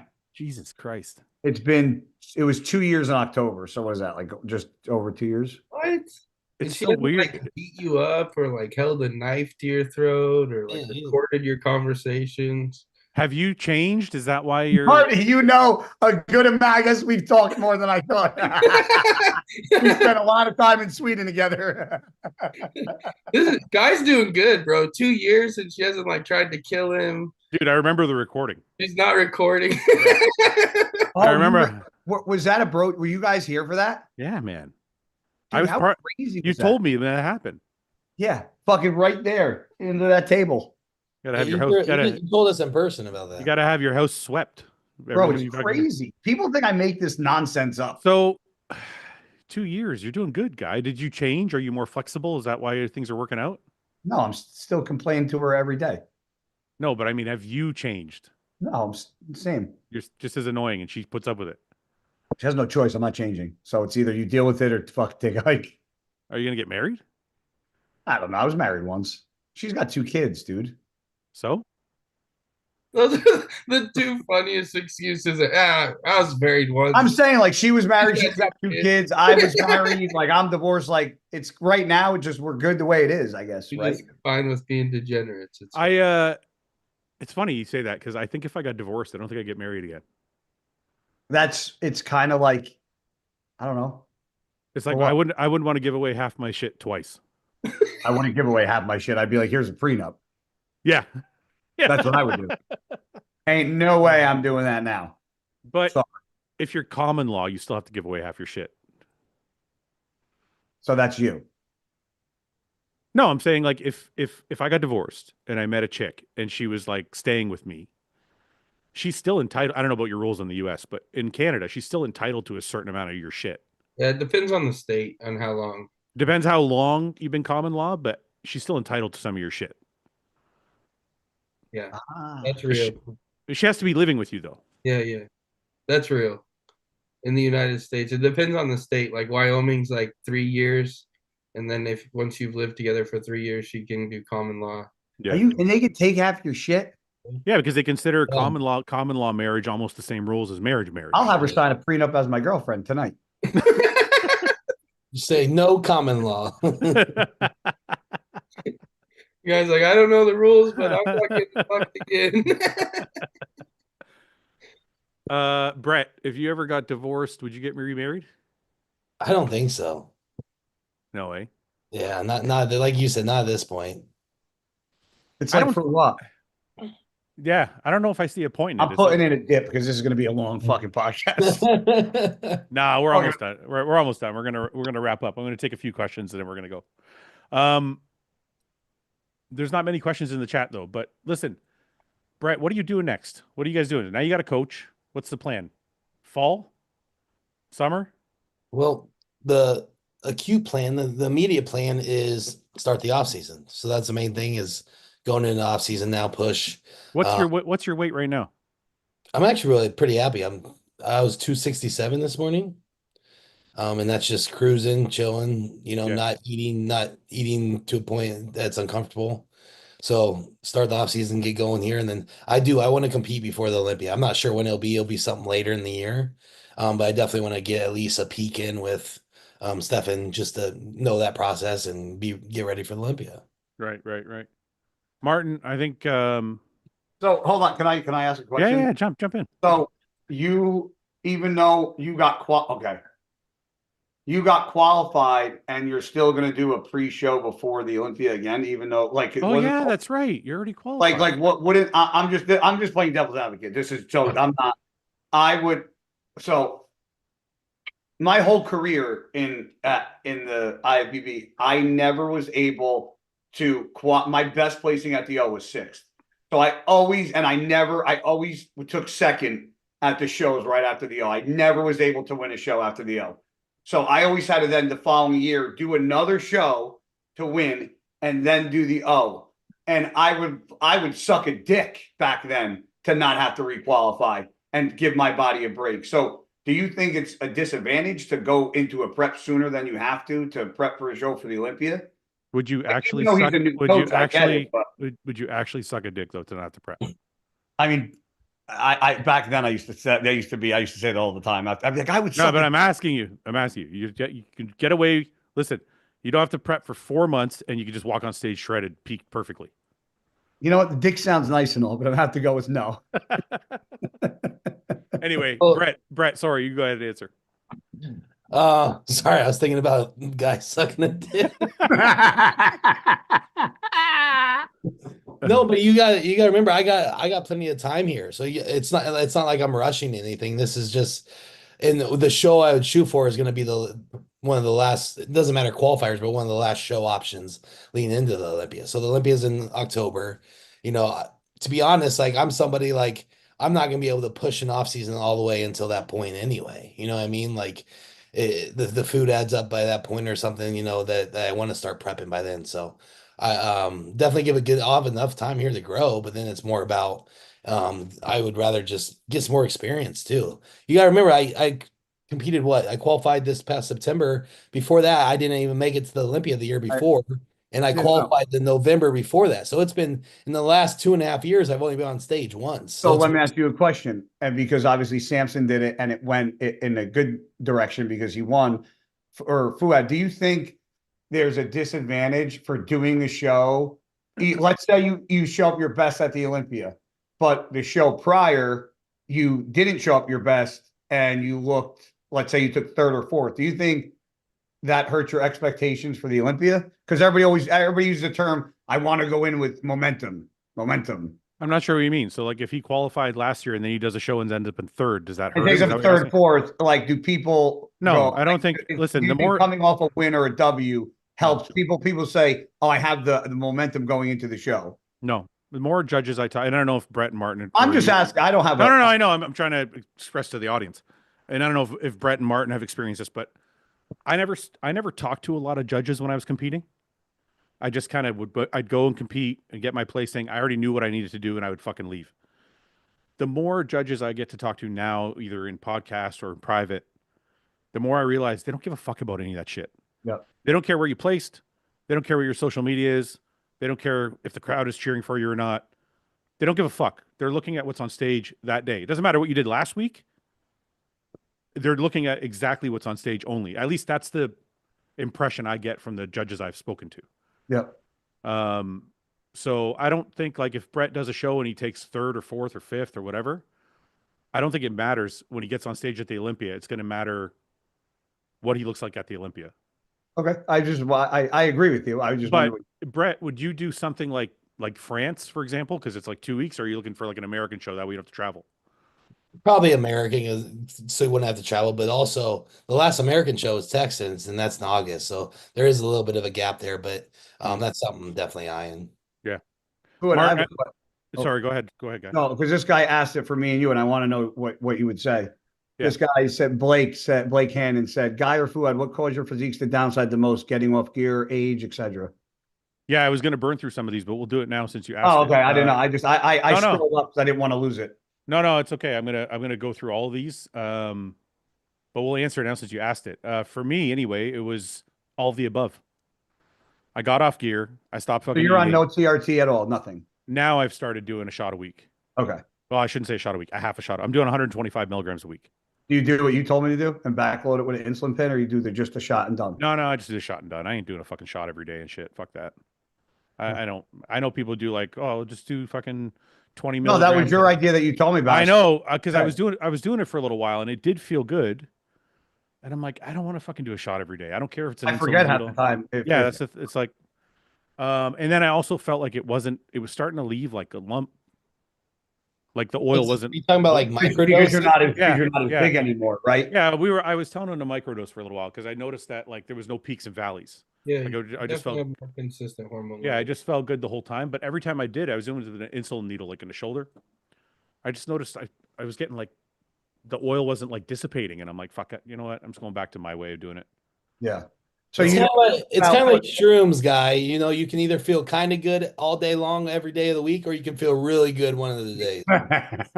I'll take option B. I don't want to feel a little bit. I want to go all the way with it. I want to go all in. But Fouad, Give me 2 grams of the face and see what happens.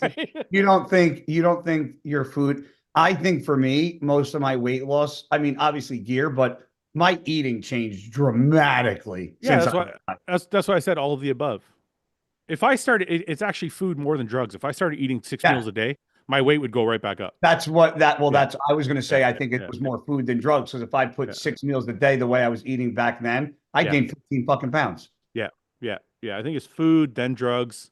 My training hasn't changed too much. It's not as heavy anymore, but I think it's food, then I drugs. still Probably. train heavy, but I train faster, and I do a lot of different shit because of boxing now. You know. I'm gonna get into that in a minute, but I want to ask Martin about I'm not laughing. I'm not. I swear. I just. Me and you're gonna have a special Olympics boxing match. At the You'll end of the get your year. ass. Listen, you'll get your right now. You'll get your ass kicked. I am gonna knock you out. You will Cold. get your shit in so fast. Can't wait for this. Martin, what are you Yeah. doing? Everybody's waiting to see when the fourth best bodybuilder on earth is going to get back on stage. Are you doing Pittsburgh first? Yeah, so talking with boss, I get my blood work results back today. They're probably in my email right now. But FIBA was like a little bit too early because that's like 4 weeks before yeah. Pittsburgh. Yeah. So I need to start prep right now if that was the case. Yeah. I need a little bit of time to push up. So Pittsburgh will be the first thing. And then honestly, they moved Dubai as well. So I'll probably just shut it down after Pittsburgh. Where did they move Dubai to? What date? I'm not sure what date They moved it further away? Yeah, I think they're trying to move it close to the Olympia Oh, okay. because it's so fucking hot in Dubai in July Yeah. that they're trying to move it to a month where it's more reasonable for people to go. You know what the problem with that is, though? I mean, it's not a problem because it depends on who you are to see if it's a problem or not. What I was going to say is I liked where it is because it gives some of the guys that aren't at the very top a chance to win a lot of money. Yes. Because what's going to happen is Samson's going to do the Arnold, and then Samson's going to take a break and then get ready for the Olympia. You're going to do Pittsburgh. You're going to take a break, then you're going to do the Olympia. And with Dubai being in like July or something like that, it gives somebody else that's not in that top 3. You know, Derek's going to do the same thing. Andrew, they're all going to do the Arnold. So it's like, I liked where it was. If they move it closer to the Olympia, all you're going to do is get all the Olympia guys to go over there, which is probably what they want. Right. But I think it kind of sucks for some of the other guys that were like, hey, I got a big money show I can do and potentially take home $100,000 or whatever it is. Yeah. No, for sure. So I mean, I just thought it was cool that, like, you know, looking at the bodybuilding landscape, you're like, wow, you know what? You got like a whole bunch of really big prize money shows scattered throughout the year. Yep. So it was a nice thing. It kind of sucks to see that if they go next to the Olympia, then it kind of like leaves a gap there. I'll say this: any show that Marty does, people should be scared because there's not, and I'll say this wholeheartedly, there's not one bodybuilder that's currently competing that loves bodybuilding or training as much as Marty. Oh, but wait a minute, it's not even that. There's only 2 people that are clearly ahead of Martin right now. Yeah. Is I think Derek actually lost. I don't know if he lost some points, but I did talk to some judges that thought Martin could have been third. So I'm like, Derek obviously still ahead. We're not going to take that away from him, but Martin's challenging for that spot. So Absolutely. there's only two fucking bodybuilders on earth that are clearly ahead right now. So everybody else has got to be fucking worried wherever he goes. Yeah. You know what I mean? Absolutely. So you're the man, buddy. So after Pittsburgh, you're just going to shut it down to, if you win, we can plan to win. You're going to shut it down there to the Olympia. Yeah, man, that gives Brett and I time to really focus in and kick each other's ass all the way into the show. Whatever he decides to do at the end of the year, we'll both be locked in and have that commitment to each other. And then, it's best pals all the way until we're on stage together. And then I guess we can say fuck you for 10 minutes. But no, man, I'm very excited for this year, bro. You got to talk with me in Texas and stuff, Yeah. and got to hear, like, this year is going to be the best year yet. It's like, So, Martin, I have a question for you. What were you on stage at the Olympia? 230 something or 240? probably about 234. So 234, what's your goal this year? Because you're already balanced, so it's not like you have a body part to bring up. I mean, everybody can always bring up something, but like, what's your overall goal this year? Like, how do you plan to go from fourth to third, second, first at the Olympia? Yeah, I mean, looking at pictures and stuff, man, I can still continue to add chest and arms. I'd like to see myself up 3 to 4 pounds. I think I can do that pretty easily. And then with that additional size, I think that I can dig into my conditioning even harder. So you're just looking, so you're not being unrealistic at all. You're like, I'm not trying to put on 10 pounds. You're just, if you can hit 238, 240, you're more than happy. Yeah, man. I mean, one, I've been doing this a long time, so 10-pound jumps are kind of Yeah, they're not, like you said, unrealistic. But if Yeah. if a 10-pound jump comes, it's probably going to sacrifice something on my physique to get that 10 pounds if I wanted to do it that quickly. So the main focus is keeping my waist as small as I can and just putting tissue around it. I want to Yeah. I want to build that perfect physique, and I don't, like we've talked about before. It's like my goal is not to be Mr. Olympia next year. If it's my time, it's my time. But I have so much time in this sport. I just need to Yeah. get incrementally better every year, and that'll come with time. So I just like you said, no rush. Put on a good amount of tissue, and then like looking back at pictures and stuff in the past is like when I worked construction, man, I would get disgusting peeled. And I saw those think photos. Yeah. and I think that I can push into this a little harder, even though we didn't need to do cardio to get in the condition that I got in and stuff. Why not go that extra step and see what we can do, and if I can bring some conditioning that no one's seen before, then that gives me an extra advantage too. So, Right. just small details, man. I'm not looking to, like you said, not looking to do a 10-pound jump or anything like that. And my corner is very realistic with me. It's like, what do I need to be Mr. Olympia is a little bit more tissue, where 2-3 pounds is going to look like 7 or 8 pounds on my Yeah. physique. Yeah. And then just honing that in and making it perfect while keeping the waist and stuff in check. Because, as my smaller torso, I think that's the only thing that can really go wrong with my physique is trying to push things too hard and fuck up my waist. Right. All right. Let's do some questions before we go. If you could use one brand of equipment for the rest of your career, which one would you use? New tech. Cybex. I'd say Atlantis. That's a good one. Martin? I'm going to go Body Masters. Oh, that's good. That's the old I school haven't shit. seen enough of it though. I like everything I've been on in a lot of old gyms, dude. I love their shit. They were like the first ones to use, instead of cables, use the band. Yeah. They I think they I like old school equipment better. Oh, me too. Like But G. new tech is fucking dope. Out of the new shit, I would haven't say, tried it yet, so I can't comment on it. yeah. What about what is it, Gym 80? Have you guys tried Gym 80 They're before? okay. Oh, God, Okay. it's horrible. What do you mean? They have a few pieces that at are goals. good, I think it's but horrible. Dino, not. Dino's gym in the UK. You guys know Dino, right? He's got some Gym 80 pieces in there. They're just unique. It's different. Yeah. Like we had the shoulder press one at my gym. Like one of the arms was like 70 pounds. It's definitely heavy. Heavy. Brett didn't seem too keen on it either. Yeah, I didn't Oh, like I've never used it. I was just Oh, okay. laughing at. I was laughing at guys' responses. The most like old man attack. Oh, this is horrible. I don't trust Guy's opinion anymore. He owns a gym. He's not going to tell me. He's not going to tell me the truth. No, that's not. It's not even at my gym. How is the new tech stuff? I've never used it. Is it good? Love it, dude. I fucking. Really? Does it feel cheap or does it feel like the old school, like strong fucking? No, like, it's definitely not cheap. Okay. Not we even- we like it too. It's not just Guy because that's his gym, but Yeah. Martin and I use a lot of it here too, and I really like a lot of their pieces. Guy, how's it up owning a gym anyway? I haven't talked to you about that. Are you freaking? You haven't kicked the shit out of anybody yet? I've had one complaint. That's surprising. I had a complaint about. Go on Google and just start writing fucking 1-star reviews. I had a member. I had a This member. guy, the owner's a garden gnome. Listen, got to do it all while you're alive, right? Okay, we'll come back. What meals are you guys looking forward to during the holiday? Yeah, what are you guys doing for Christmas? Guys, I don't know what to get my wife for Christmas. Can you give me some fucking ideas? Purse. Purse? Designer bag works every time. Purse bro. is never a bad idea. Designer bag works Yeah. every time. Diamonds and designer bags work every You're time. 100% right. Okay. What meals are you looking forward to during the holidays? How to stay disciplined during this time? Don't stay disciplined. That's stupid. That's what I think too. If you're not prepping for a show, have fucking dinner. Enjoy your family, man. At least do one day. Come on. Yeah, I'm not talking about like all the holidays, but like Don't binge eat for a week. You can have a meal on Christmas Eve, Christmas, and New Year's. Come on. when I was bodybuilding, when Christmas came around, I'm like, I'm gonna eat my meals and whatever the fuck I want to have on top of that, I'm gonna have on top of it. That's what I did.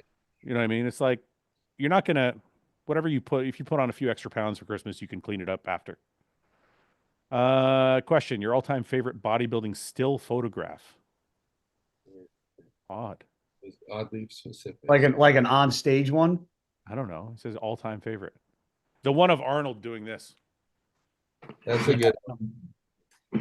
You know, in front of the. one? Yes, I love that photo. It's fucking amazing. I think the Jake Quan stop is fucking sick. Yeah, that's a good photo. That's too. pretty good one. Yeah. Rami versus Samson. We did that. How would Rolly Winkler do in today's era? How would a Rolly place at the Olympia? His conditioning was never great, man. He was a freak, but I put him around the Hunter Andrew. Yeah, somewhere in there. 6 to 8. Does anyone here hate soup as much as soup and ribs as much as Paul? I hate soup. I never. Why do you hate soup? Who the fuck hates fucking soup? hate it. It reminds me of being sick. My mom will tell you. I'll call her right now. She's like, "Oh, he'll never eat it." Caller, Brett, do you eat soup? caller, pussy. There's not very often that I have the option to eat soup, but I'm not a soup hater. No, So you're not a soup hater, but you don't. I'm not order a soup hater. So if you go to a restaurant, do you order soup ever? I don't necessarily order soup, but I'll eat it if it's in front of me. I like soup. Martin likes. I love soup. It's like my favorite. Who are you calling? Your I mom? told him- Marty, I told him fucking pussy Ma, pretty- you're on a podcast, all right? Hold Oh on. my God. Hold on. Fucking guy. Can you hear me? Yes. They don't believe me. They said, "Who hates soup here as much as Paul?" I said, "Oh, I fucking never eat soup." And Marty goes, "Bullshit. Call your mom." Go ahead. No, you don't, and neither does your brother unless it's cream of potato. That's So the you only- do eat soup. No, that's my brother. I don't eat that. No, You don't. You don't eat any. Okay. Thank you. Thank you for the clarification. They always think I'm bullshitting. Goodbye, Ma. Love you. Bye. He calls his mother. I just wanted to talk about Alright. shit the guy would call his mom. So, what the fuck is your problem with? Okay, Barton likes soup. Brett is not for or against. Guy, what's your problem with soup? It's like what you eat when you're sick. Well, I mean, if you had like chicken noodle, maybe. But what about like other soups, Yeah, like, what about potato? like cream of potato, bacon, or like? Oh, like I'll eat like lobster bisque because it's like more like a stew. Because you think it's high class. What the fuck's the difference between the stew and the soup? I And, don't like lobster lobster bisque is shit. not like stew. It's just a cream soup. No, not really. That's like really the only What one. about clam chowder? Eh. That's more of a stew, I think. No. Yeah, I mean, yeah, I don't like broth. Like I don't eat stuffing at Thanksgiving. I think it's gross. I think your reasoning is better than Paul's, though. Do you What's eat Paul? chili? Yes, I love chili. Yeah, your reason is better than Like Paul. I like that. Paul eats chili too. Chili's a soup. No, it's not. You fucking tool. Paul says it takes too long to eat a bowl of it. That's why he doesn't eat it. That's just stupid. That's just dumb. All right. Too many spoons. Yeah, he's like, it takes forever. Put a straw in it. Yeah. Oh, What do you mean? Marty was fucking blending up protein with ketchup. I don't fucking hear that's fucking Ketchup. or whatever you were doing. Fucking your flavor fucking hate packets and ketchup. water and fucking. Wait, didn't you used to make didn't you used to blend your food? Yeah, chicken and orange juice. Yeah. I couldn't do that. Oh, God. That's one thing I've never done in bodybuilding. Ever, I've done almost everything except for that. No. Yeah, but I went to fucking IHOP with Fouad, and he has no issue eating fucking everything. So I was never pretty- had to blend a meal. This motherfucker's endless. I was fucking guy. hungry as fuck that night. It wasn't that bad. I had a big steak omelet and 6 pancakes. It's not and that bad. 5 stack of French toast. And a side of potatoes too. That's right. Yeah. Okay. If you could go back and relive one of your favorite past life memories, but you can relive it with anyone in your past or current life, what would you relive and who would you take with you? Brett and I are going back to play one. high school football. That's kind of cool. It'd be fun.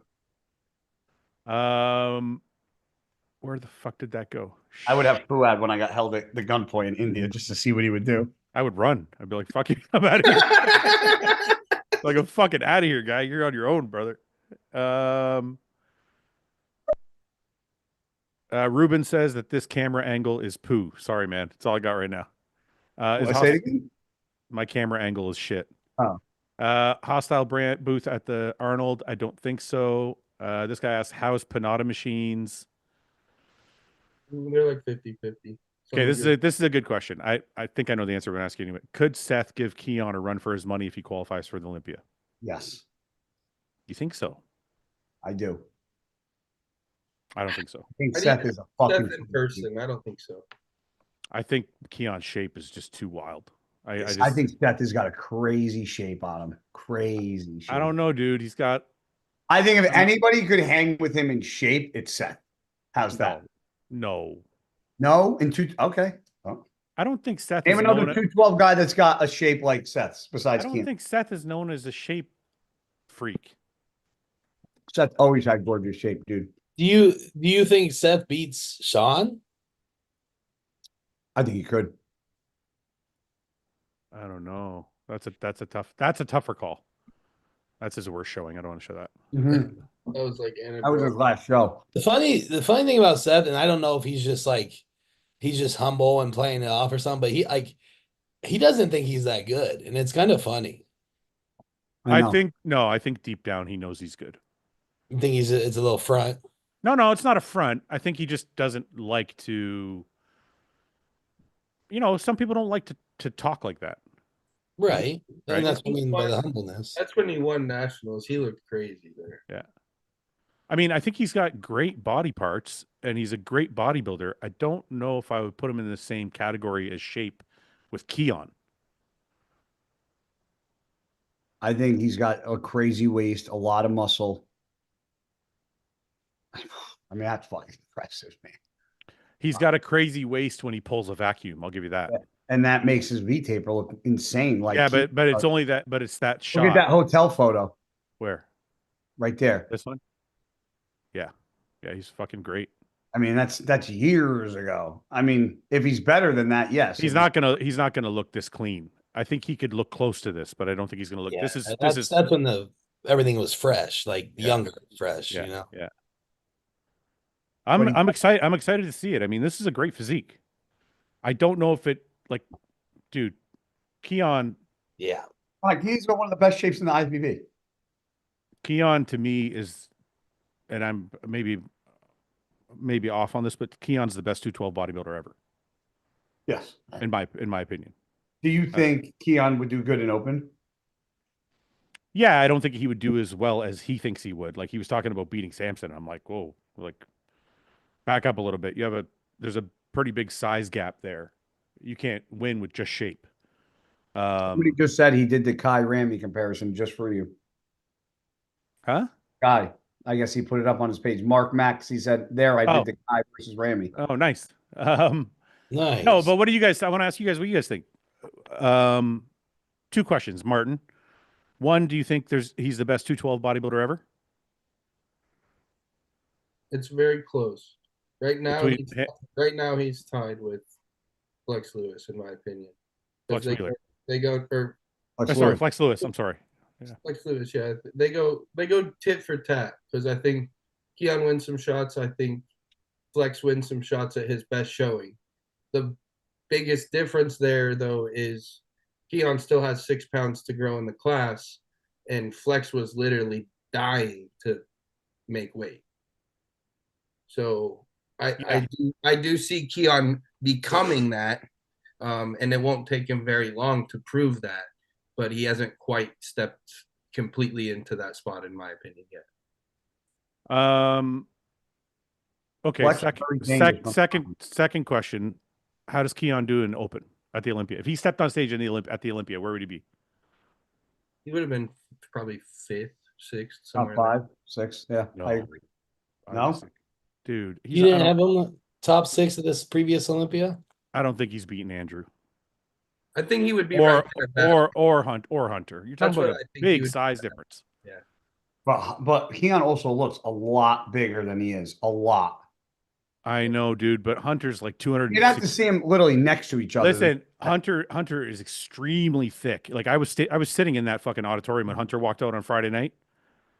On Friday night, and I think Martin could agree with me. On Friday night, when he first walked out, before prejudging continued on, and maybe Brett can agree with me too. I don't know if you guys agree or not.